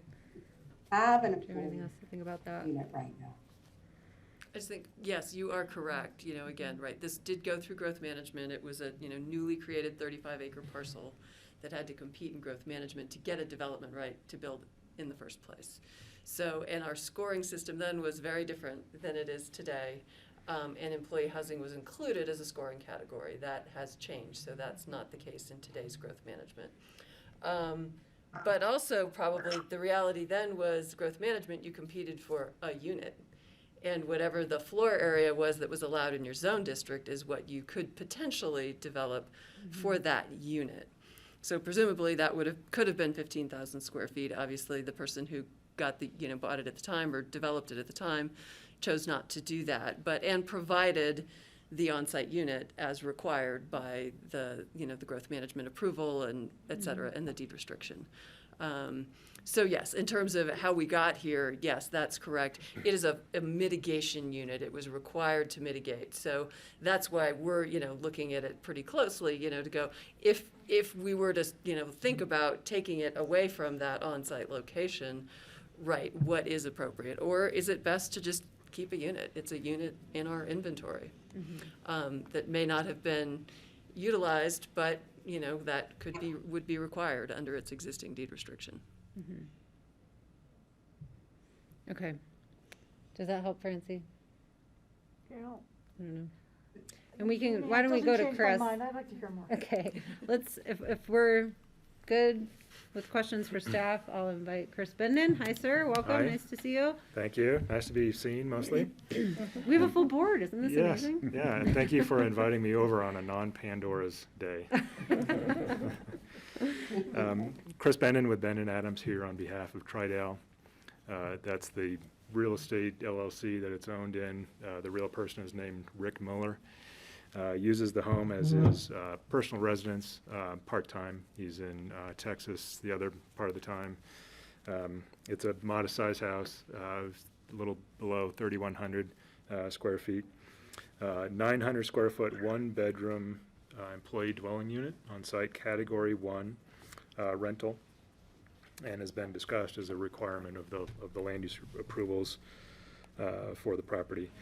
They do not find the need for an on-site employee to run property managements, or there's no equine facility or anything like that. So they are requesting release of the deed restriction, and we are suggesting a cash in lieu payment, and the $130,000 is by using the county's system for calculating that, which for better or worse is our best metric to measure, well, what is our sort of replacement requirement if we were to back out of this unit.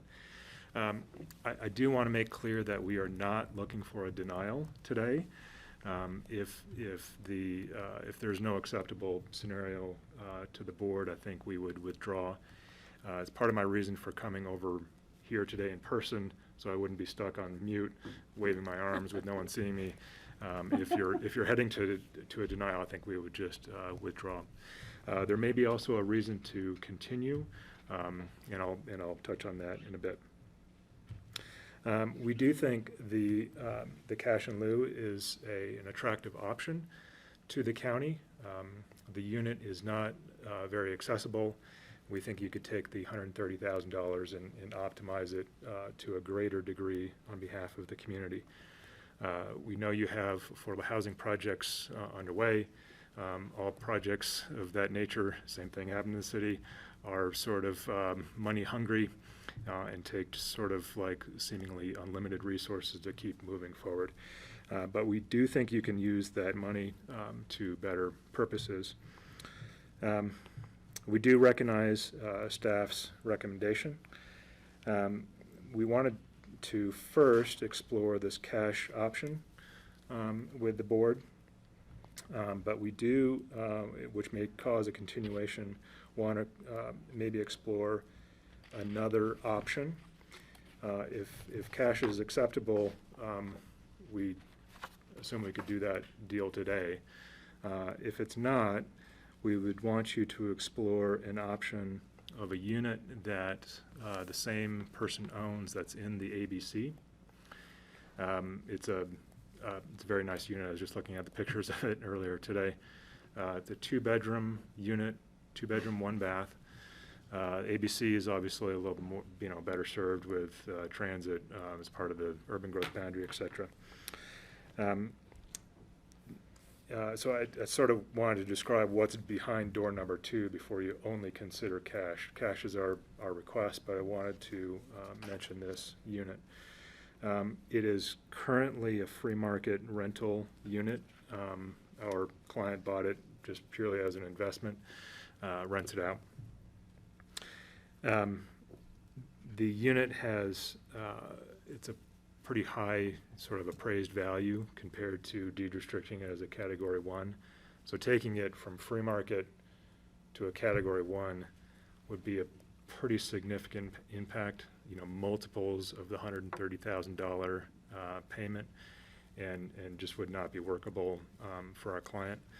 But if there is a way to sort of look at the $130,000 obligation, if that's the correct metric, look at that obligation, apply it to this unit at the ABC to deed restrict it down to a local working resident type deed restriction, then I think that would be interesting for us to explore.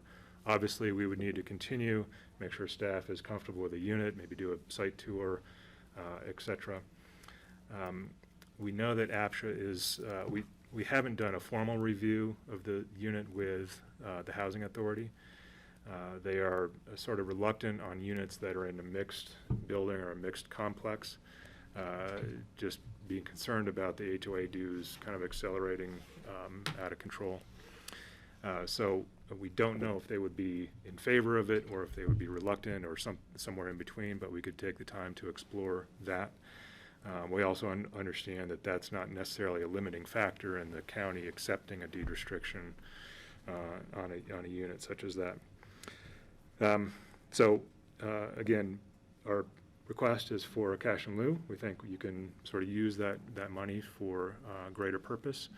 If that's not of interest, or if that's not your primary interest, we're willing to take a pause, a continuation, and explore this unit out at the Aspen Business Center. All right, thank you, Chris. Questions for Chris? Francie, then Patty. So are you recommending as the, behind door 2, that we would take $130,000 of value for the ABC unit and then pay more to get to the actual value of the unit? Maybe. I guess maybe I'm not exactly clear on what the exact solution might look like. I do think that if we took that unit and we deed restricted it to basically an RO, right? It must be rented to a local working resident, cannot be vacant, cannot be to a second home, cannot be short-termed. My guess, we would need an appraiser to say this, but my guess is that the appraised value between where it is now and that RO condition would probably be $130,000, may even be stronger than that. We would need to demonstrate that, and certainly if we were short of the $130,000 difference, we would need to talk about that remaining deficit. Mm-hmm. So there's one scenario, and obviously that would take a little bit of time to sort of proof up. The second is that we take the appraised value and we sell it to the county at appraised value minus 130, and then you sell it on or further deed restrict it or put your own employees in it, or at that point it's sort of yours.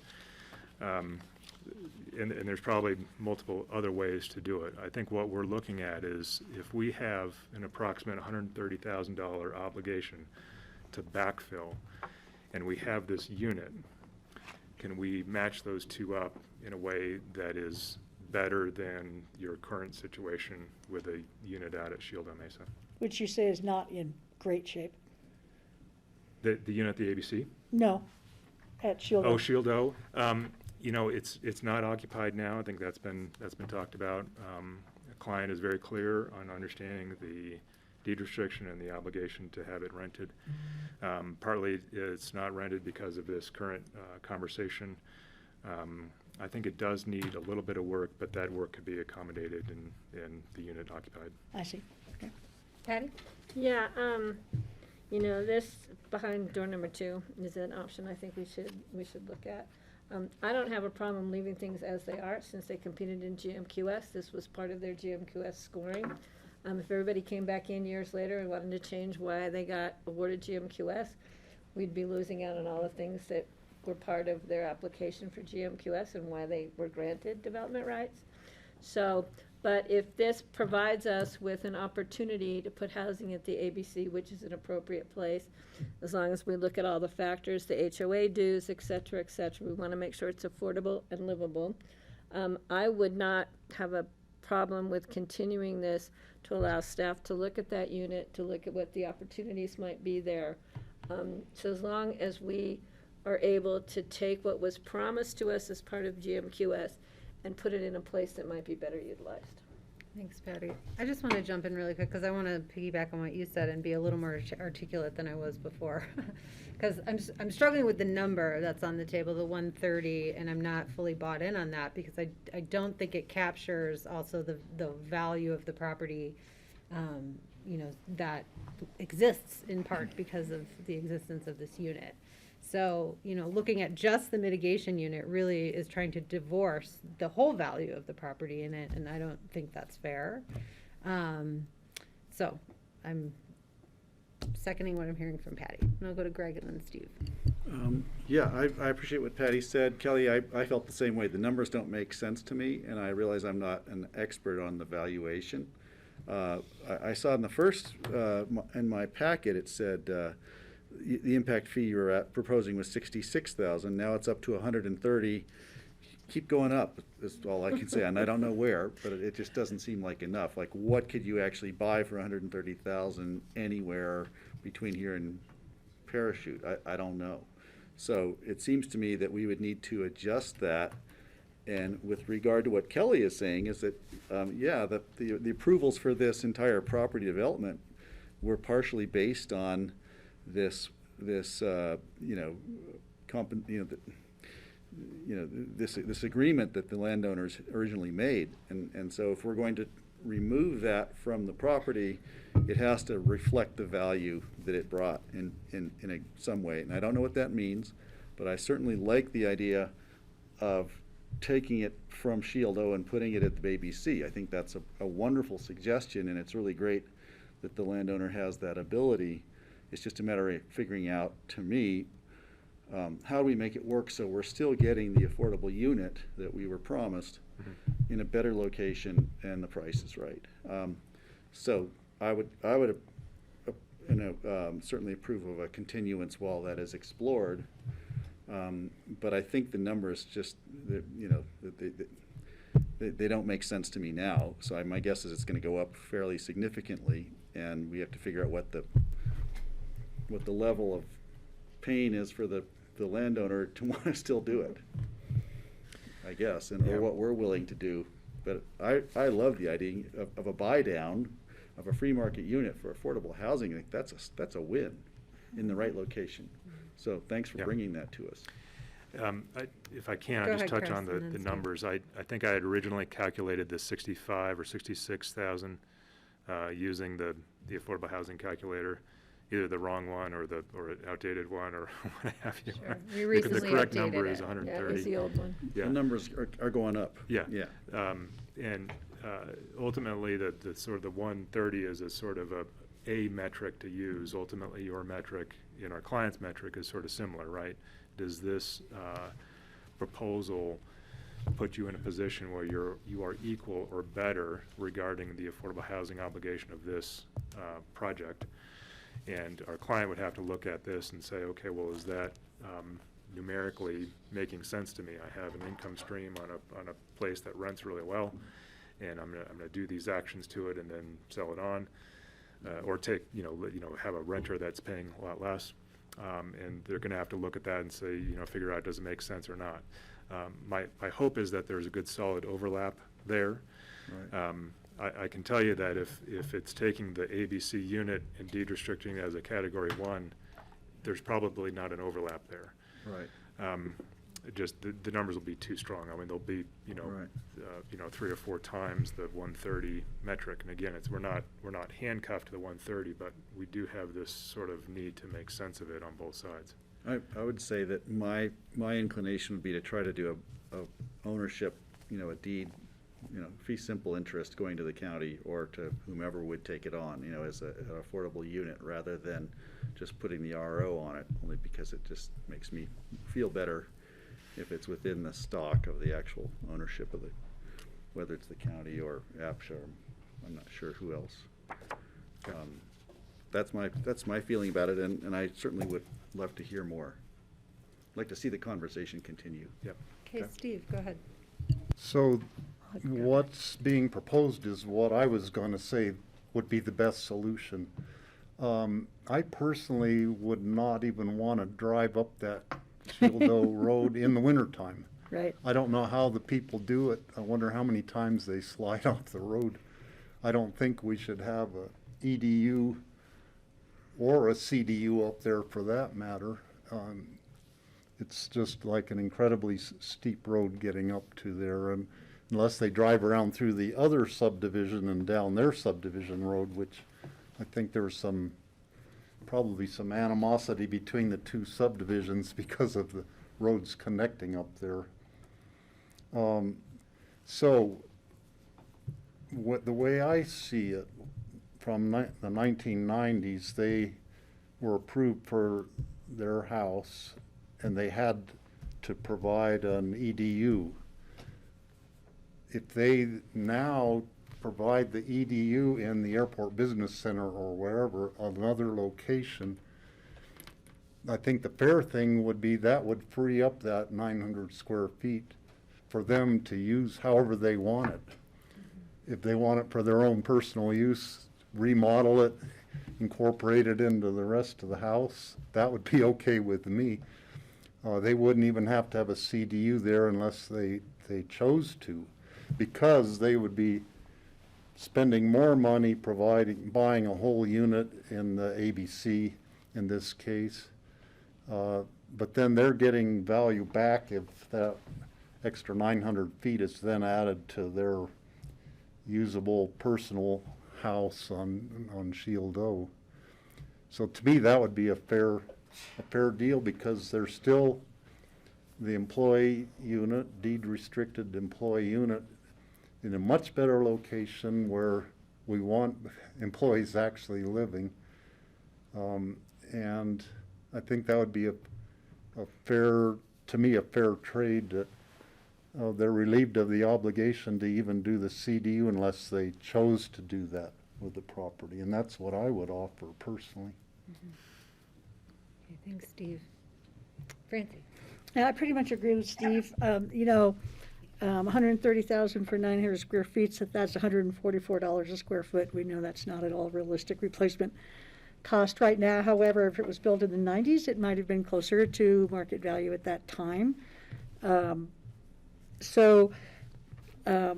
I am appreciative of this owner, whom I don't know anything about, not building a 15,000 square foot house up there. And I understand that maybe they won the square footage because they had the CDU, but I think we're really at a development point in this valley where we need to recognize where people have done something reasonable. I mean, personally, 3,000 square feet is a pretty damn big house in my opinion, but it's a lot smaller than 15,000. And obviously, the ABC is a better place for a rental unit. I agree about the road. We built a house up there when my sons had Chicago Brothers Construction. They built a house up there, and it was quite the scene. So I would definitely pursue a deal with APSHA or the county to make this trade if it's amenable to the current owner, and honestly, I'm not seeing my way to denying their request anyway. It seems to me that even at $130,000 somewhere else in the county, in the county, closer to transit and stuff is more reasonable than having some little place up on Shieldo Mesa as a rental unit. So, I like to take the recommendation of staff usually, but in this case, I'm not seeing the way there. Okay. Leslie had her hand up. I want to go to Leslie, and then I have a quick question, and then Patty. Hey, I just want to clarify this second unit on the property. The second unit on the property was approved as an EDU. If the deed restriction goes away, the only way that a second unit can live on this property is to either eliminate the kitchen, rendering it a non-dwelling unit, or to convert it to a CDU. Mm-hmm. Okay. Thanks for that clarification. How many square feet is the unit in the ABC?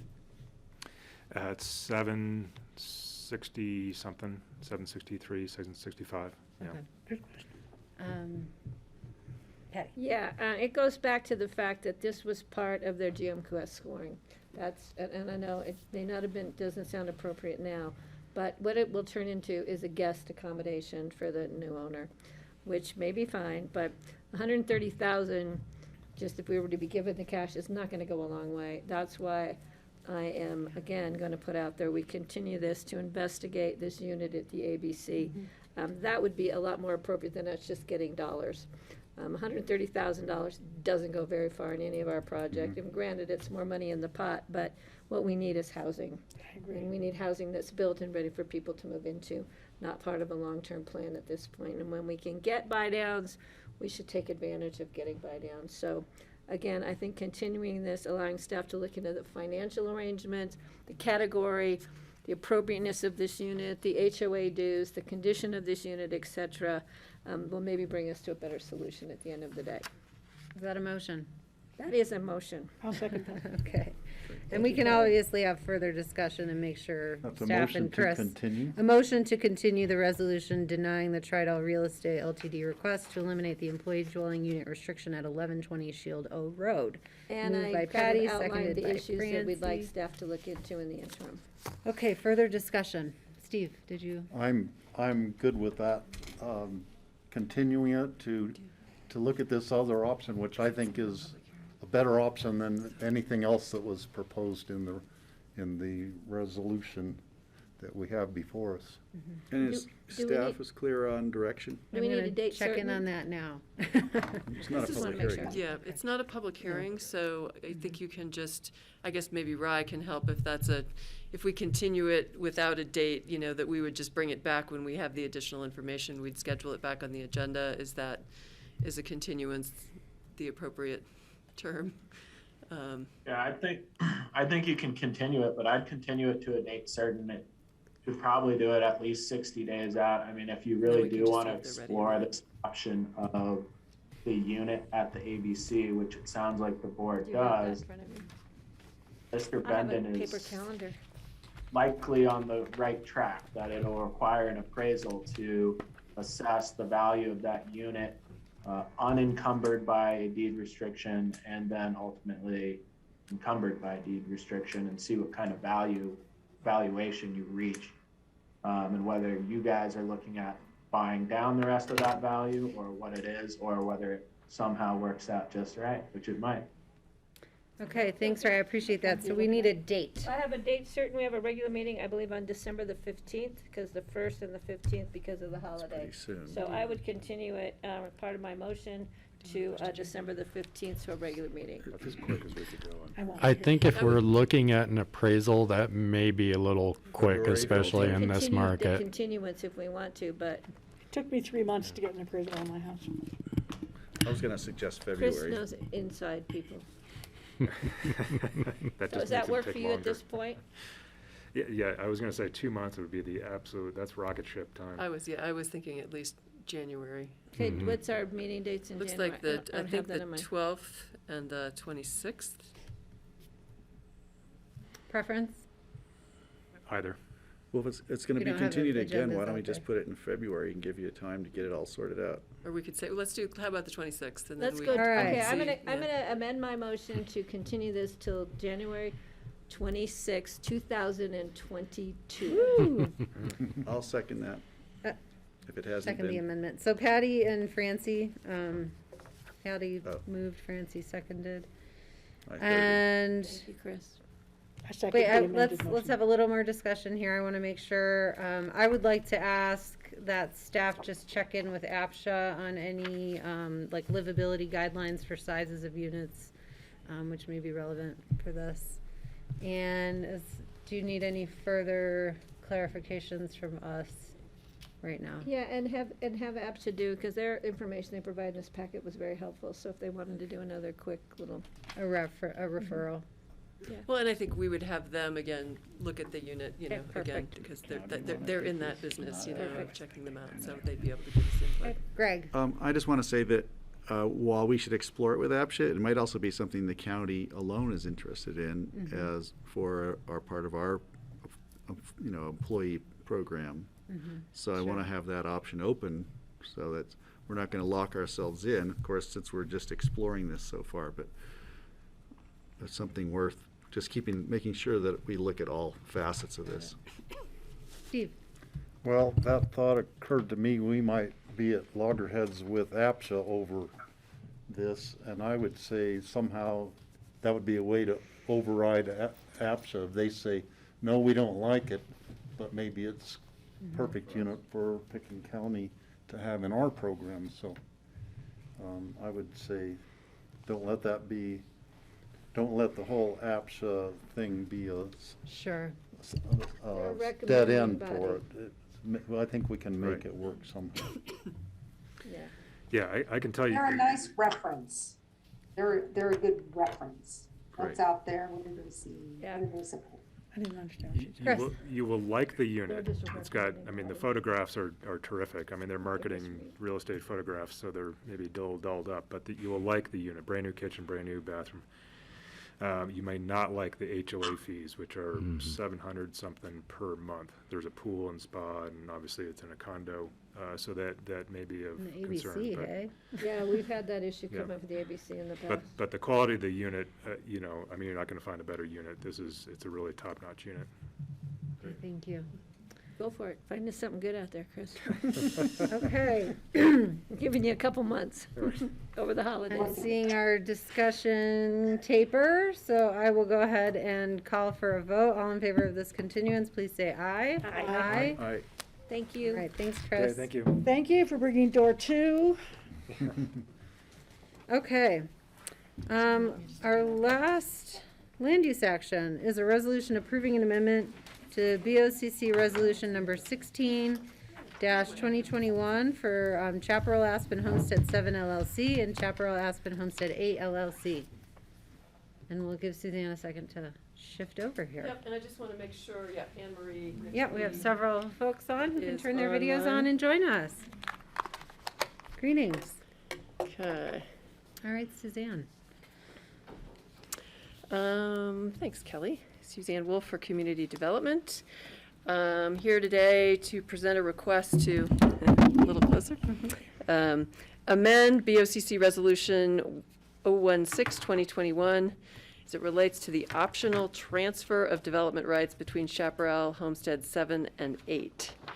I'll go through more background, but the basic is that the applicant is proposing to sterilize Homestead 8 and develop a residence of 10,000 square feet of gross floor area on Homestead 7 using 2 TDRs, each valued at 5,000 square feet. I'm gonna, just to get us oriented, show you the map, which I realized I didn't put one in your packet, so. Getting there. It's got a different action than mine. Okay, hang on. Where am I? I'm like, I feel like my fingers are sticking. Oh, there we go. Okay, and then I can drag around on it. Okay, thanks. So just getting you all oriented with Chaparral.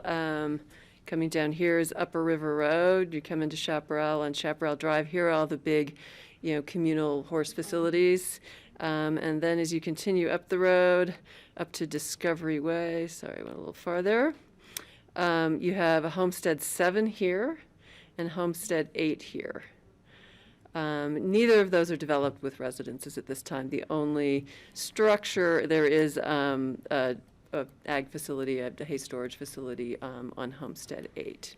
And that's a very steep hill right above 7 there? Yes, or behind both of them, all of this as you go up is the steep hillside climbing up. And where Okay. Is that Aspen Valley Ranch? No, no, Chaparral. no, this is Chaparral. Aspen Valley Ranch is down, Used to be the old, north, down Was valley. it Wagner? No, was it Wagner? Wagner's originally. Yeah. So Isn't this the- right close to Stranahan's? No, you're right off of Lower River Road. No, we're just off of. So the Oh, down shed, You can see all this from from Highway Okay. 82. Uh-huh. is the shed there, is it like a open on one side, like a loafing shed kind of a shed Tucked up into that corner? up in the corner? I might have to have Anne Marie help with that. I It's think I can picture it. It's 'cause I permitted think as I've a been hay storage facility, but it's tucked all the way back by back in the toe of upper the left slope. corner of the field, kind of. And it's been shared, a shared facility for other adjacent properties. So, again, I think I was gonna just take that down. So is that enough? Anybody need any more clarification about kind of where? When was this last before us? 'Cause I'll it's get all too there. Oh, thank you. It's all gonna Just come, this it's all gonna way come inside. quick. There It you go. hasn't Been been here, very pretty sure. long. I think it was February. So, right, you all were talking about this at the beginning of this year. Oh, yeah. Yeah, that's what I It's like thought. way too familiar. But, so I'll walk quickly through the background. So Chaparral Aspen, and you all may remember since we did talk about this in January, goes back to a settlement agreement in 2000 with amendments. 10 residential parcels, established development rights, the whole kind of shooting match. Specific to Homestead 7 and 8, in those original approvals, each lot was allowed to build 9,750 square feet, 5,000 above grade, 4,000 below grade, and 750 garage. One TDR for that. So basically, one TDR got them that development right of 5,000 square feet, and the below grade and garage space did not require TDRs. Again, this is the old approval that goes back to 2000, and then the vested rights were coming to expire. So that's when you all were discussing this at the beginning of 2021, when Chaparral came back as an entity, the entire homeowners association, to request an extension of vested rights for Chaparral, and we discussed a lot of issues, I think you'll all remember, about, how many development rights, numbers of TDRs, their historic exempt, there's a whole assortment of things. But again, just specific to 7 and 8, what the applicant had proposed at that time was on either one could develop up to 8,000 square feet. So a reduction in what it had previously been. That would be 4,750 floor area above grade, 2,500 square feet below grade, and 750 garage.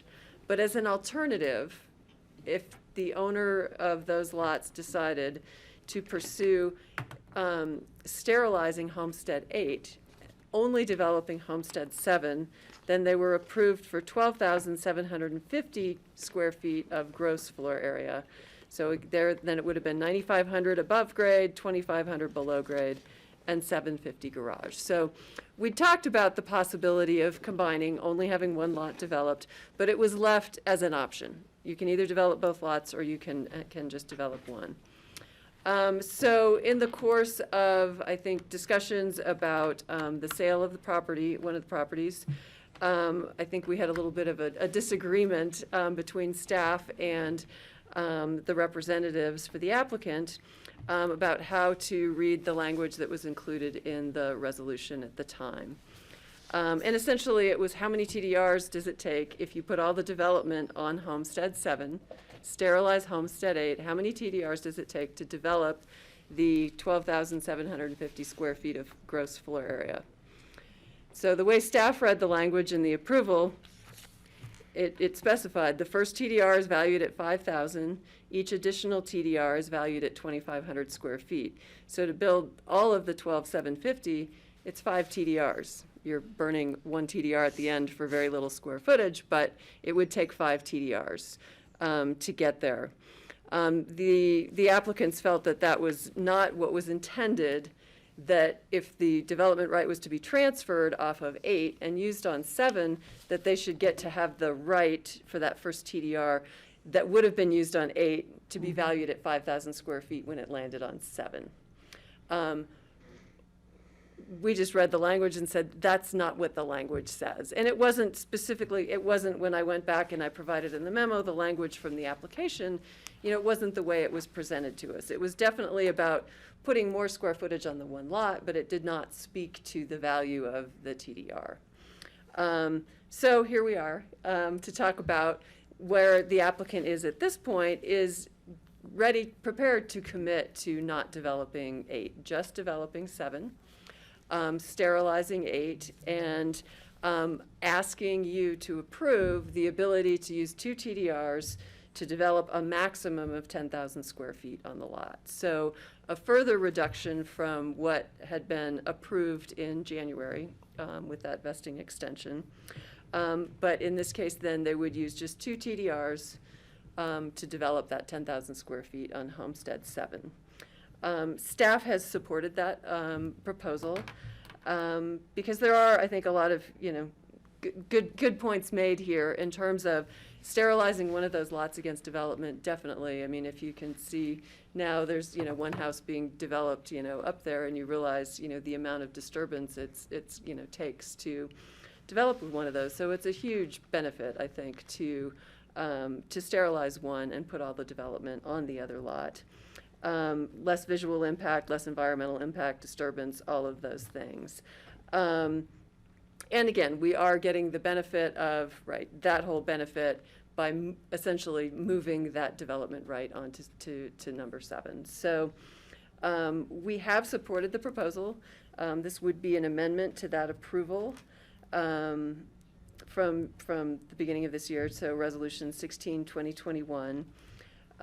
To allow, and again, this would permanently limit the development to 1 lot. So we would remove the option to do both. It would only be, we will just develop 7, it will be maximum of 10,000 square feet, and we will extinguish 2 TDRs to accommodate that amount of development. Okay, questions for Suzanne? Francie? Will this include a housing mitigation fee, 10,000 square feet? It's pretty expensive. Chaparral fee. provided housing when the original approval was granted. I don't know if you're familiar, right along Upper River Road, as you're heading down Valley right before the Chaparral turnoff, there's actually 7 on-site units, units that were provided that were entered into the housing inventory. Oh, yeah, I remember that now. Some of those are sale units, some of those remain as rental, but, to employees related to property owners up there. There was also a ranch manager's unit on, up by the horse facility. Yeah, I So remember that. they have provided They've the already done it. required It's housing done. mitigation for the development. Okay, great, thank you. Yeah. Yeah, I remember that. I remember which Yeah, ones that's where it the was now. railroad track zigs and the driveway Yeah. comes up, yeah. Other questions Good for question. Suzanne? I just want to make sure I understand it all. But it sounds like you're neutralizing 1 lot, which is, that's huge. That's something I think is really wonderful in this regard.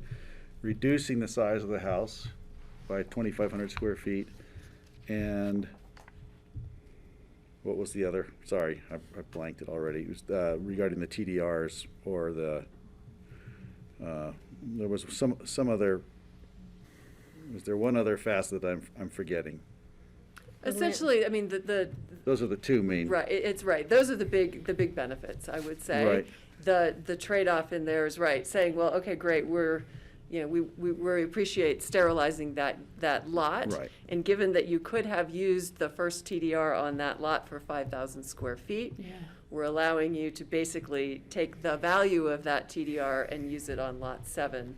So they get each of their TDRs valued at 5,000 square feet. Got it, okay. Why And that did we seems do that? reasonable. Is that something you've done before? Thank you for that. That was where I was going. I'm sorry, what was So your? why did we value the initial TDR at 5,000 square feet? That was, the 2000 approval proceeded where everything in our world relates around 5750. So that was the number that was agreed upon, at the time was, and that carried over when they did the extension of vested rights. They agreed, because today under our code, your first a TDR for a development right would be 5750. But they agreed when we did the vesting extension to keep that at 5,000, as it had been for the prior 20 years. It's kind of the growing rate. Yeah, Can no, I I just wanted to appreciate add. that. Greg, last Something, question, yeah. or My not next, your last the last part is question. regarding Freudian what's going to slip. be built there. They haven't put in plans for a building plan or a design for review or any of that yet. And we've got, in our code, we've got very stringent rules regarding energy efficiency, solar, all that. So that will have to go through that process too, correct? Yes. So there aren't any vested rights being extended regarding building approvals or solar or energy efficiency, nothing like that. No, It no, carries and over, they would okay. also be going through site plan review. Great. Which again, they weren't required to under the original approval while it was still vested. But now they will. But now they would. But, and Okay. yes, and all of the current building energy code Great. would apply. Okay. Thank you. Okay, thank you. Steve? So Suzanne, are there any TDRs associated with this property right now, or landed on the property already that go with it? Or is it something they would have to purchase TDRs from I elsewhere? think the applicants would have to speak to whether they have Okay. TDRs in hand or not. Just, the dates are almost the same time when Capitol Creek Ranch was negotiating with the county about, and we landed on the 5,000 square feet maximum house size on ours, which, because we were doing rural and remote on part of the ranch, then we got TDRs with those parcels. So that may be as where perhaps it's so close to the same date that maybe that's where the 5,000 square feet for one TDR came from. Just because it's so really close into the date when we were negotiating that with you, and you were the staff person. You specifically. We were going through. I got to know Suzanne really well at that time. All right, if there's not questions of Suzanne, then I will invite the applicant to present any material they would like today. Well, thank you. I think Suzanne did a nice summary of the situation. There was a misunderstanding, is how I would describe it, between the staff and the applicant on our understanding of the earlier resolution this year and what was entailed. But it is our desire to sterilize Lot 8, keep that in its agricultural status. Regarding, somebody had a question regarding what type of shed is on the property right now. I believe it is a 3-sided, like a loafing shed. But obviously we'd want to be able to still keep that type of structure there, but nothing at the foundation, nothing that's residential. It'll all be ag related. And it does save the county, a lot of impacts. The scenic impact from the highway, movement of soils, having just one house versus two families, the service, just the water impacts, all of it, it reduces that. So I can't remember if there are other questions. Oh, there are 2 TDRs. When Chaparral was originally approved back in 2000, there were TDRs allocated to the lots, and so those would be, so lot 8's or Homestead 8's TDR would go over to Homestead 7, and so in that way you're also taking care of, you're landing 2 TDRs in one site. I feel like you're concentrating your impact into one area and saving a lot of open space and a lot of agricultural activity. Okay, any questions for Anne Marie? I just have one quick one, I guess. Sure, Francie. So the loafing shed, or whatever you call that, is, the only agriculture on the property is hay for horses, correct? Correct, yeah, they irrigate, they have hay, they cut the hay, they do keep horses and cattle on that property, on that Oh, they have homestead. cattle on the property? They do, he's got some really long horned steer, Oh. huge. So it huge was, horns. So it's not just horses, because horses don't count No. as agricultural, right? well, it was Ty Bertard and Lauren Wagner were running cattle on there and doing all the irrigating and all that. Whether they're still the ones, I'm not sure. Because if it's just horses, they don't get agricultural status, is that correct? No, they got some big horn cows up Okay. there. But Or if they sell their hay, that counts also, right? Yeah, they sell the hay and the longhorn, the horns Okay. on those steers are pretty impressive. Okay, great, thank you. And I just wanted to note that, right, ag status under the assessor differing from our provisions to allow for exempt ag buildings, which would provide building, structures related to horses. Do get, exempt floor area for ag buildings for horses. Which would include buildings for horses? Yes. Only horses? Yes, that is the way the code is written today. Yes. Patty? So that's a question that they can still, just because they have a loafing shed doesn't mean there aren't other opportunities for ag buildings. I When mean, you're looking at the square footage of those properties.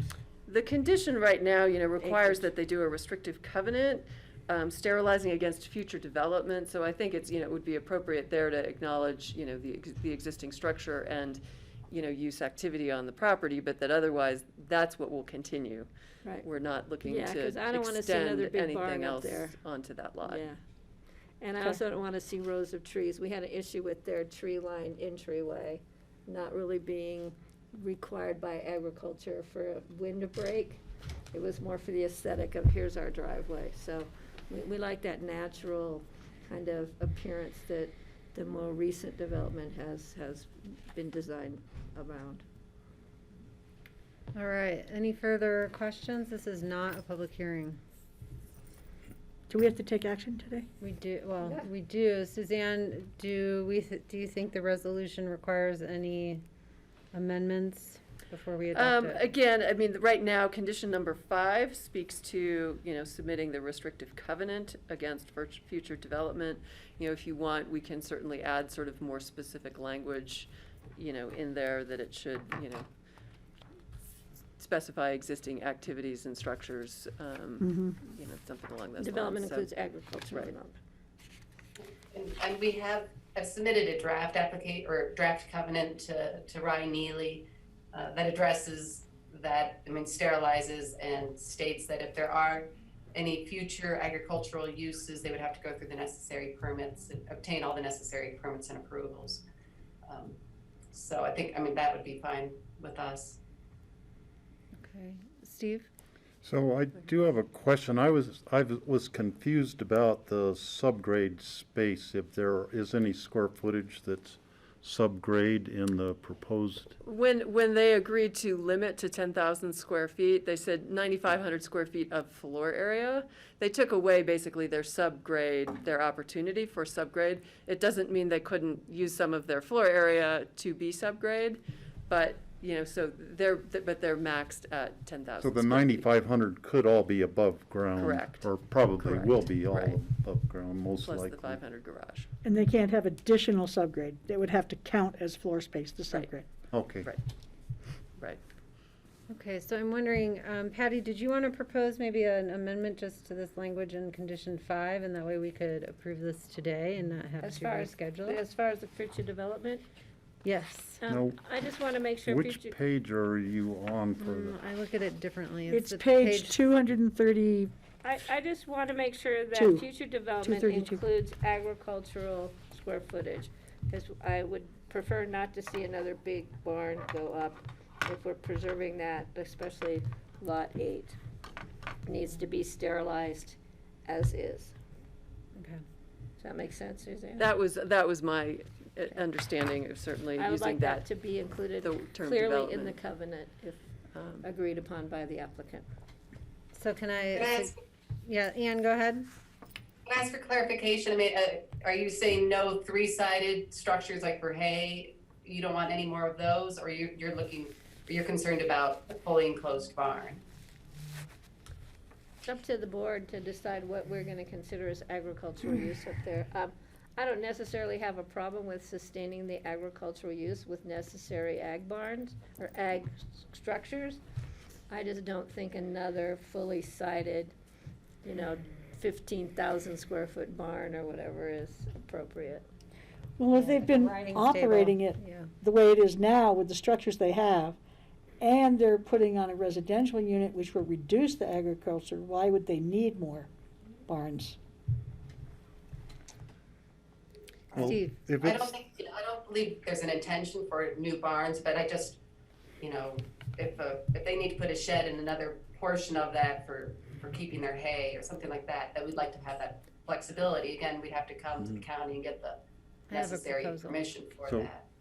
Go ahead, Steve. if this is the building I'm thinking it is, I think it was built originally for calving, because the way the prevailing wind is, the cattle would be on the lee side of that going into the shed, was really set up for cattle loafing shed in the wintertime. When I was there, there had been some hay bales stored in there that we bought, and we just drove over there to load, so they were storing some hay in there.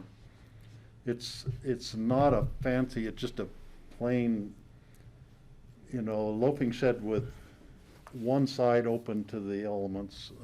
That's typical on all the old ranches around here. So the question is, do we want to allow for them the opportunity to have more of those structures? Or do we want to limit it to the structures that are on the property now? Yeah. That's the question. What if we said, limiting against any future enclosed agricultural accessory buildings? So there are restrictions with Chaparral about having ag buildings offsite, and I haven't thought through what all of those are. They were intended to have the facilities be common on the main parcel. Chaparral number 8 was allowed to build. There was a provision in the original approvals that allowed, if you weren't wanting to build a house, but you just wanted to put up an agricultural structure, you could do that. And that was what they took advantage of in 2004, and I was going to try and I found the building permit earlier for that. But I guess my thought, if we were truly restricting this, was that that was it. You could continue to have that hay storage facility, I think is how it was described in the permit at least. They have a 35-acre lot next door that they're going to develop. So any development, including whatever agricultural structures might be allowed under the approvals, which I'd have to backtrack and be clear about, could occur on Chaparral number 7. Mm-hmm. So I think that was, I guess, my vision of what sterilizing it would mean. We're not looking to put any more structures on 8. But the opportunity would still be there for them to do some simple ag buildings on lot 7. Right. I think, Based again, on their square footage pending of- what the approvals allow, because again, I think it is limited because the intent was that we were really trying to, put most of the ag facilities, common ag common place. facilities together. So that's the piece I'm remember not that. clear in my head about right now. So again, I think the only reason why there's an ag building on that property today and no house was because there was a provision that allowed for that under the Sure. original approval. Okay. So does the board have a problem with, or a position whether or not we should allow more simple 3-sided ag buildings on lot 8, or do we deem lot 8 done? Steve? I would be okay with leaving that shed there. But it's on 7. I'm We're talking about saying future additional. development. I'm not That's saying on take that. If they want to replace it with something else, I think it should be on lot 7, in the vicinity of the house on lot 7, just for the visual impact from the highway. Because if they build a big 2-story horse barn or something over where that loafing shed is, then it would be highly visible from the highway, and that defeats the purpose of what sterilizing lot 8 is. Let me be more clear. Are we going to allow any more 3-sided, not fully enclosed barns to occur on lot 8? Or are we going to deem lot 8 with the existing loafing shed as is done? I'm not saying tear it out, I'm saying leave it there, but do we want to allow any additional loafing shed type structures on lot 8? I thought the existing loafing shed was on 7. Hold on. It's on 8. Steve, go ahead and answer. I would say no, that one can stay, the one that's there can stay. And any other But ag no, building should be on no, there are 7. new ag buildings on lot 8 because we're sterilizing Okay, it. that's what I was Yeah. asking the board to I agree weigh in with on. that too. Francie? Yeah, I thought that shed was up in the corner of 7, and that there was nothing on 8. Could you clarify, Suzanne? I can hear them. Map. It's I probably think easiest 8 to, is it's the on 8. upper It's lot. definitely on 8, but I think if I put the map back up, 8 is the upper lot? Or the lower? 8 is the me upper see. lot. They're Well, side by said- side, they're both upper, Yeah. they're both on the hill. Yeah, but the loafing I want- shed sits in the upper corner, I believe, of 8, Sorry. is that correct? Yeah, Just that'd be above the great if I H. could figure out how to Okay, move so the- 7's on the right. As we're looking at it, 7's on the right? Is that okay? I thought it was the other way around. Leave There we it- go. Leave it alone. 2 fingers, there we go.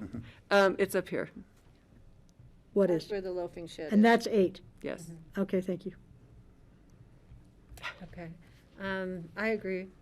with I'm Patty good at and keeping Steve. it with the So loafing we don't shed need on to 8. change any language. It says against future development. We could say including additional Agricultural building. agricultural accessory buildings. Any future ag will be located on lot 7 per county guidelines.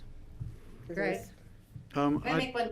I wanted to ask Anne Marie to weigh in. Agree. Yeah, Greg, go ahead. I was just gonna suggest that Anne Marie weigh in, only because I don't know, you know, if something changes out there and they still have an agricultural purpose and it makes sense and they need an extra 3-sided shed or something, you know, how hard are we gonna make this for them? I'm okay with something like that happening. If it's necessary for an ag operation, I would support the ag operation, say that we would consider it. So I don't want to just ban something without having a really good reason to at this point, and I don't see that we have a reason to.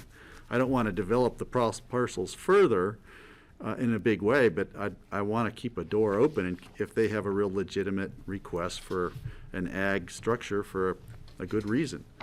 Just, that would be my, I guess Yeah. my one thing would be that right now, I mean, the approvals, well, again, I'm doing this on the fly, but I don't know that they get ag, I don't think they get ag buildings on every lot. okay, Because so they you already have have large this, common facilities on the common parcel. you already have this in your plan, so maybe we don't really need to make it more stringent or You add just anything to it. sterilize lot 8 and put the development on lot 7, period. All right, And let me then go to Anne Anne wanted to Marie. talk. Thanks. But one point I wanted to clarify is that what we envision is that lot 8 and lot 7 are going to end up in separate ownership, not just, they're not gonna be related owners after this, and lot 8, or homestead 7 will be its own, so I'm not comfortable making any future ag structures related to homestead 8's operations landing on homestead 7, because they're not gonna be under the same ownership. Okay, Um, that's weird.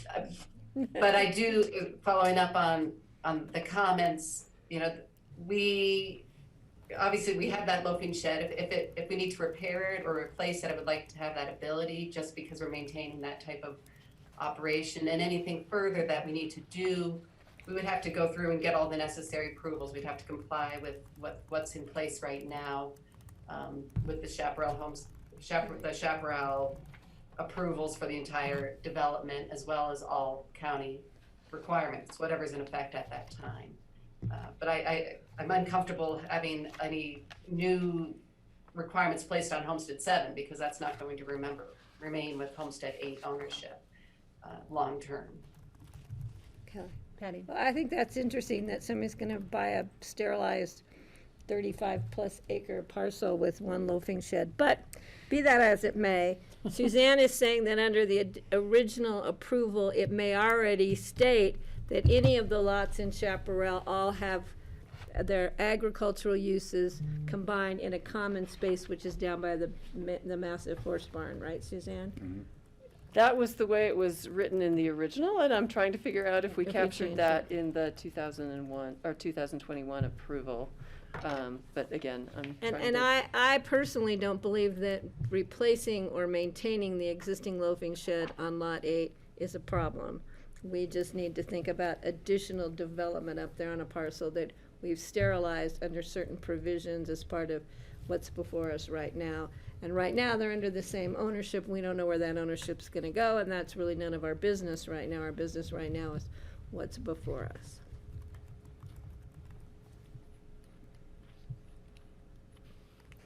Kelly, if I may. Yes, The way Rick.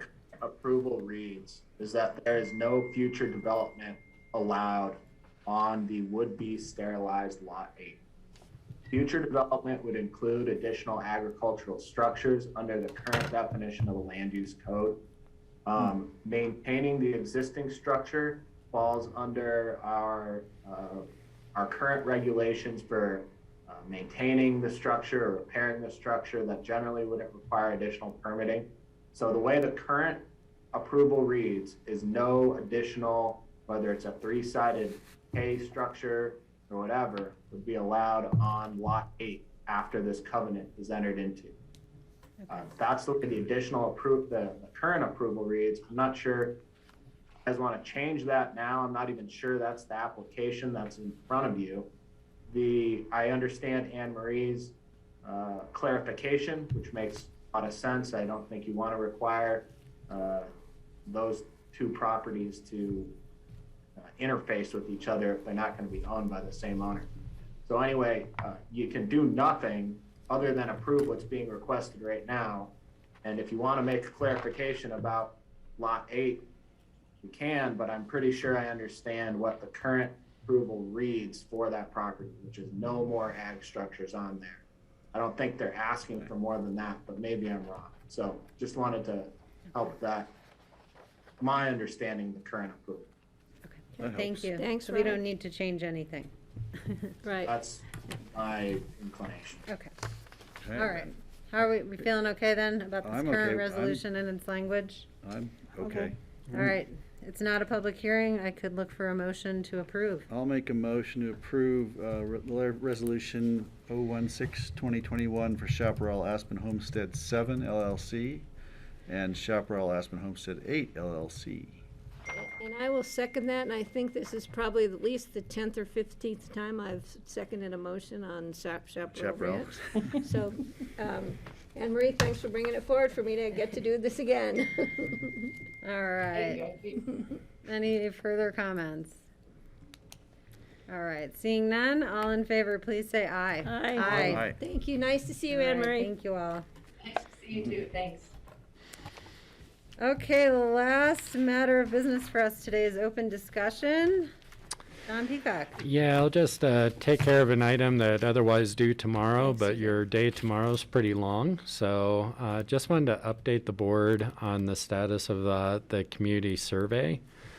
So right now, we have completed or collected 500 responses from the stratified random sample, and our ETC, who is the company we hired, they're now analyzing those results.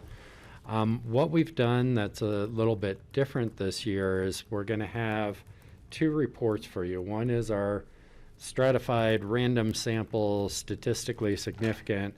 But now that we've collected that, we have opened the survey up to all community members and also regardless of county of residence, so kind of within the valley to be able to capture workforce and others, just so you can see if there's any similarities or differences. That will not be necessarily a statistically valid sample, but we thought that that might provide interesting information, especially as we deal with so many regional issues and we tend to view our community. So that is available at pickenscounty.com/survey if anyone wants to go out and take it. And we will maintain those populations separately, but you'll be able to see those results. English and Spanish versions are available. And so we are going to be doing outreach this week. That's one of the reasons we wanted to be in front of you, just so you know that, we're going to be doing outreach. We're going to be publicizing the availability of this really second round of community survey. And we haven't done this before, and we'll see how it works. We'll see how, if and how the information is useful to you as policymakers and to staff, to see if we do it in the future. But we're going to open it this week. It will close on November 30th. And then we'll probably be back, just the way our schedules are lining up right now. Your agendas are really full. So it'll probably be one of the early meetings in 2022 where we'll report out on all those results. Great. Yeah. Thank you. Thanks. And that's Other it for open me. discussion? I do have a question. Our incentive for people, county employees, when is for their vaccination information? Yeah, When is that? so it's going out in our newsletter today, so that does end on the 5th. I know we had over 290 responses last time I checked, so we're, we'll provide percentages and report backs, but it's looking like we'll definitely be north of 80% fully vaccinated. And how can somebody find out if their information actually was received? Somebody who's not really good at taking a picture of something and putting it on a, you know what I mean? Is there somebody I can ask? Yes, depending on who that person is, but if you want to check in with Kathy Lutzkinen, she's been Thank you. running that survey. I and actually she can. did check in, and she was the one who had to do it. I was asking Well, on Patty, behalf we of know Steve. we're not. I know you're not asking for yourself. No, here, I was so. asking on Steve's behalf, for a friend. Yeah, I got partway through and then it'll help. Greg's going, what are you guys talking about? It was the employee number that I had a problem with. Oh, I wear What my- is that? I wear mine on my badge because I never remember. I looked at my badge, it wasn't on there. Well, I wrote it on the back in marker. All right, other open discussion, I have, Just This one, one, yeah. or just regarding next week, we've got, the 11th is Veterans Day, and there will be a very small ceremony here. And I think I'm going to come and join, not being a veteran, but I've offered to lend support with Colonel Merritt. And we'll be doing a small ceremony here on the 11th. So there will be no meetings. Our Board of Health meeting then is pushed to the 12th, which is going to be 1 p.m. on the 12th. That's also the day that we're having our airport committee discussions. So I think I might get out of the airport committee in time to go over to Board of Health. Yeah. But I just wanted to put it out to our board if there were any topics for Board of Health that you wanted to put forward or bring up with me or with Patty before the meeting. Isn't the key to that meeting adopting winter planning? We're probably I going to be haven't seen the speaking of that. agenda for the Board of Health meeting, so I don't know I haven't what- been with Jordana on that yet either. I do know also we're looking at the approvals for younger children getting vaccinated, and it'll be interesting to see if, planning going forward by public health and others for getting people vaccinated, if it's going to happen at the schools, or are we going to do more. It doesn't sound like we're doing more mass clinics the way we did last year when we really launched Right. into it. So I guess we'll probably be speaking about that as well. Well, Any and questions? can I ask, Kelly, do you yeah, mind? sure, go ahead. I had somebody contact me yesterday. She went to try and find about boosters. She went to a website, hit on how do you register. It didn't connect to anything. It was like a dead end. Is there a better, I said, did you go right to the Pickens County? She pulled it up somehow through a state site. And she was trying to get one of the vaccinations boosters either at Snowmass, because Snowmass is doing 2 of the buses, I believe. Yesterday, yeah. Yeah, and I was able to access that, and so I know I went through the county's website. Maybe and she it needs to come linked- back to the home, to the county, and not try and go Yeah, through some other. it is like- linked to the states though, so it's interesting. She couldn't access it through the state's website, No, but I was she able hit to link connect, to the it. Connect, how do you, she went down to Pickens County, scrolled down, and it was a dead end. I tried it last night to try and register my bus driver, and it said no availability. No So availability. it That's worked. Yeah, It she popped couldn't even, up, did you but- go through the county direct, or, so Mhm. that's what I should advise her to do, is try with the county. and they have been, yeah, they've been And filling are we up, doing so. Johnson & Johnson boosters? My understanding is, I know there's Moderna and I believe Johnson & Johnson. I'm not sure Pfizer. about Pfizer. Some Is there people Pfizer don't, also? some Pfizer people don't wanna boosters. mix, and I'm one, I don't wanna mix. I My wanna, husband got his Yeah. Johnson & Johnson. okay, thank you, I will get back to her Mhm. and tell her to start from the county site and move from there. And then to answer your first question, the main topic for the Board of Health meeting is really going to be reviewing the comments that have been received about the proposed winter metrics and restrictions, and adopting that plan so that it can be put into a public health order early instead of in response to changes. And then, as Greg said, there'll be some more informational items. So it'll be a plan of when X hits X, then Y kicks in, kind of a thing. Yeah, so the main is really looking at,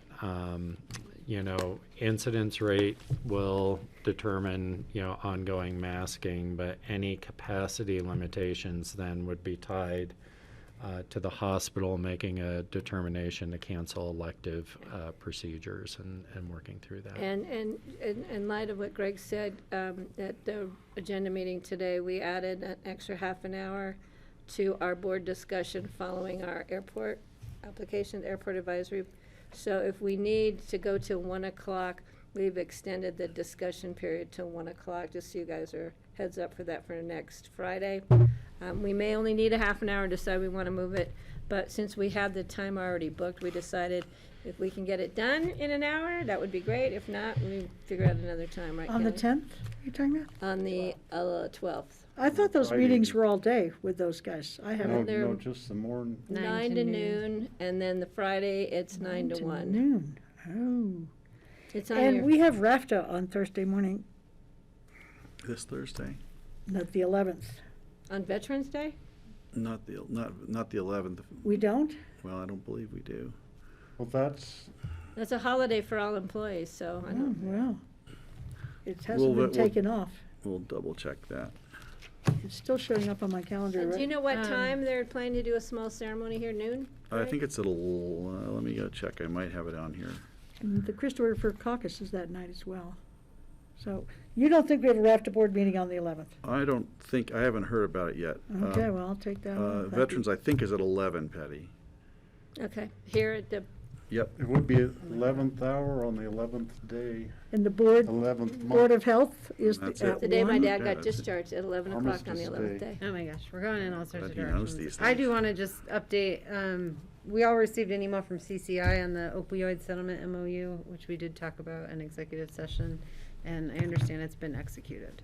That's So we all correct. can Today? not worry about that anymore. It was done, I think Oh. yesterday, Right. but yeah, John Ely took care of it for us.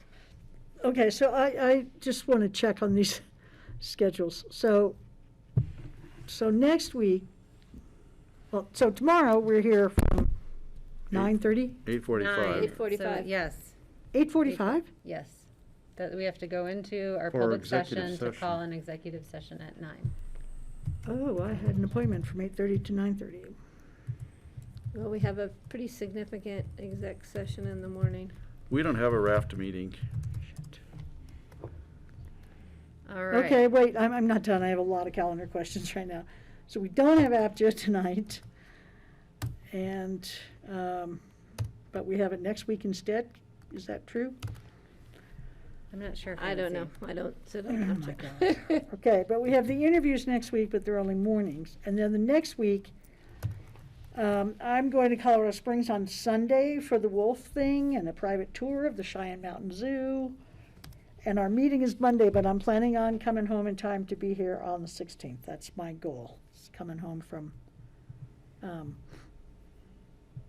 Colorado Springs Monday night. So this month, I don't have a conflict with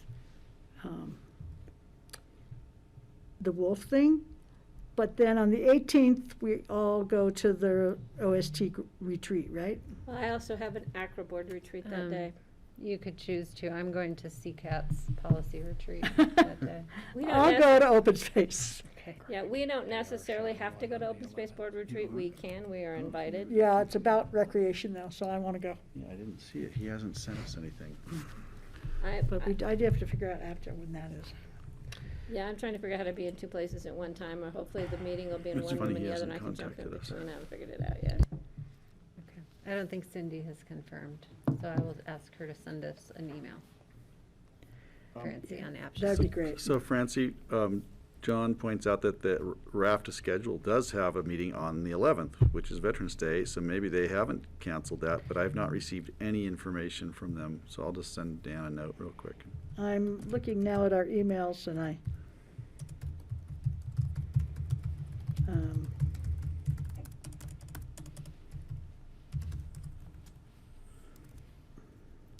All right.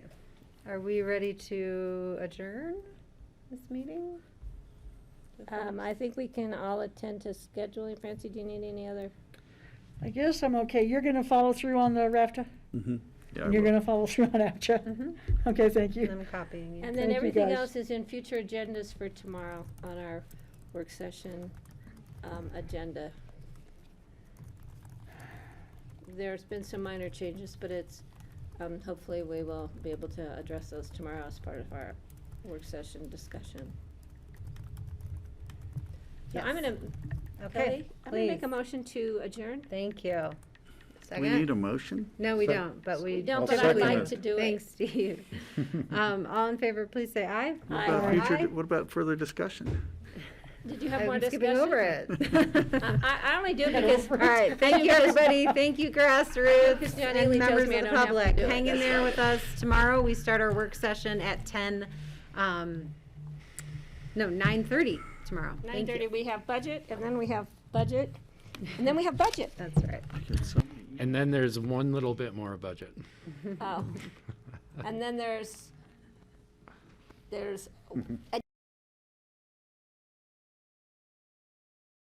And it looks like next APSHA meeting is November 10th. Okay. And the Pandora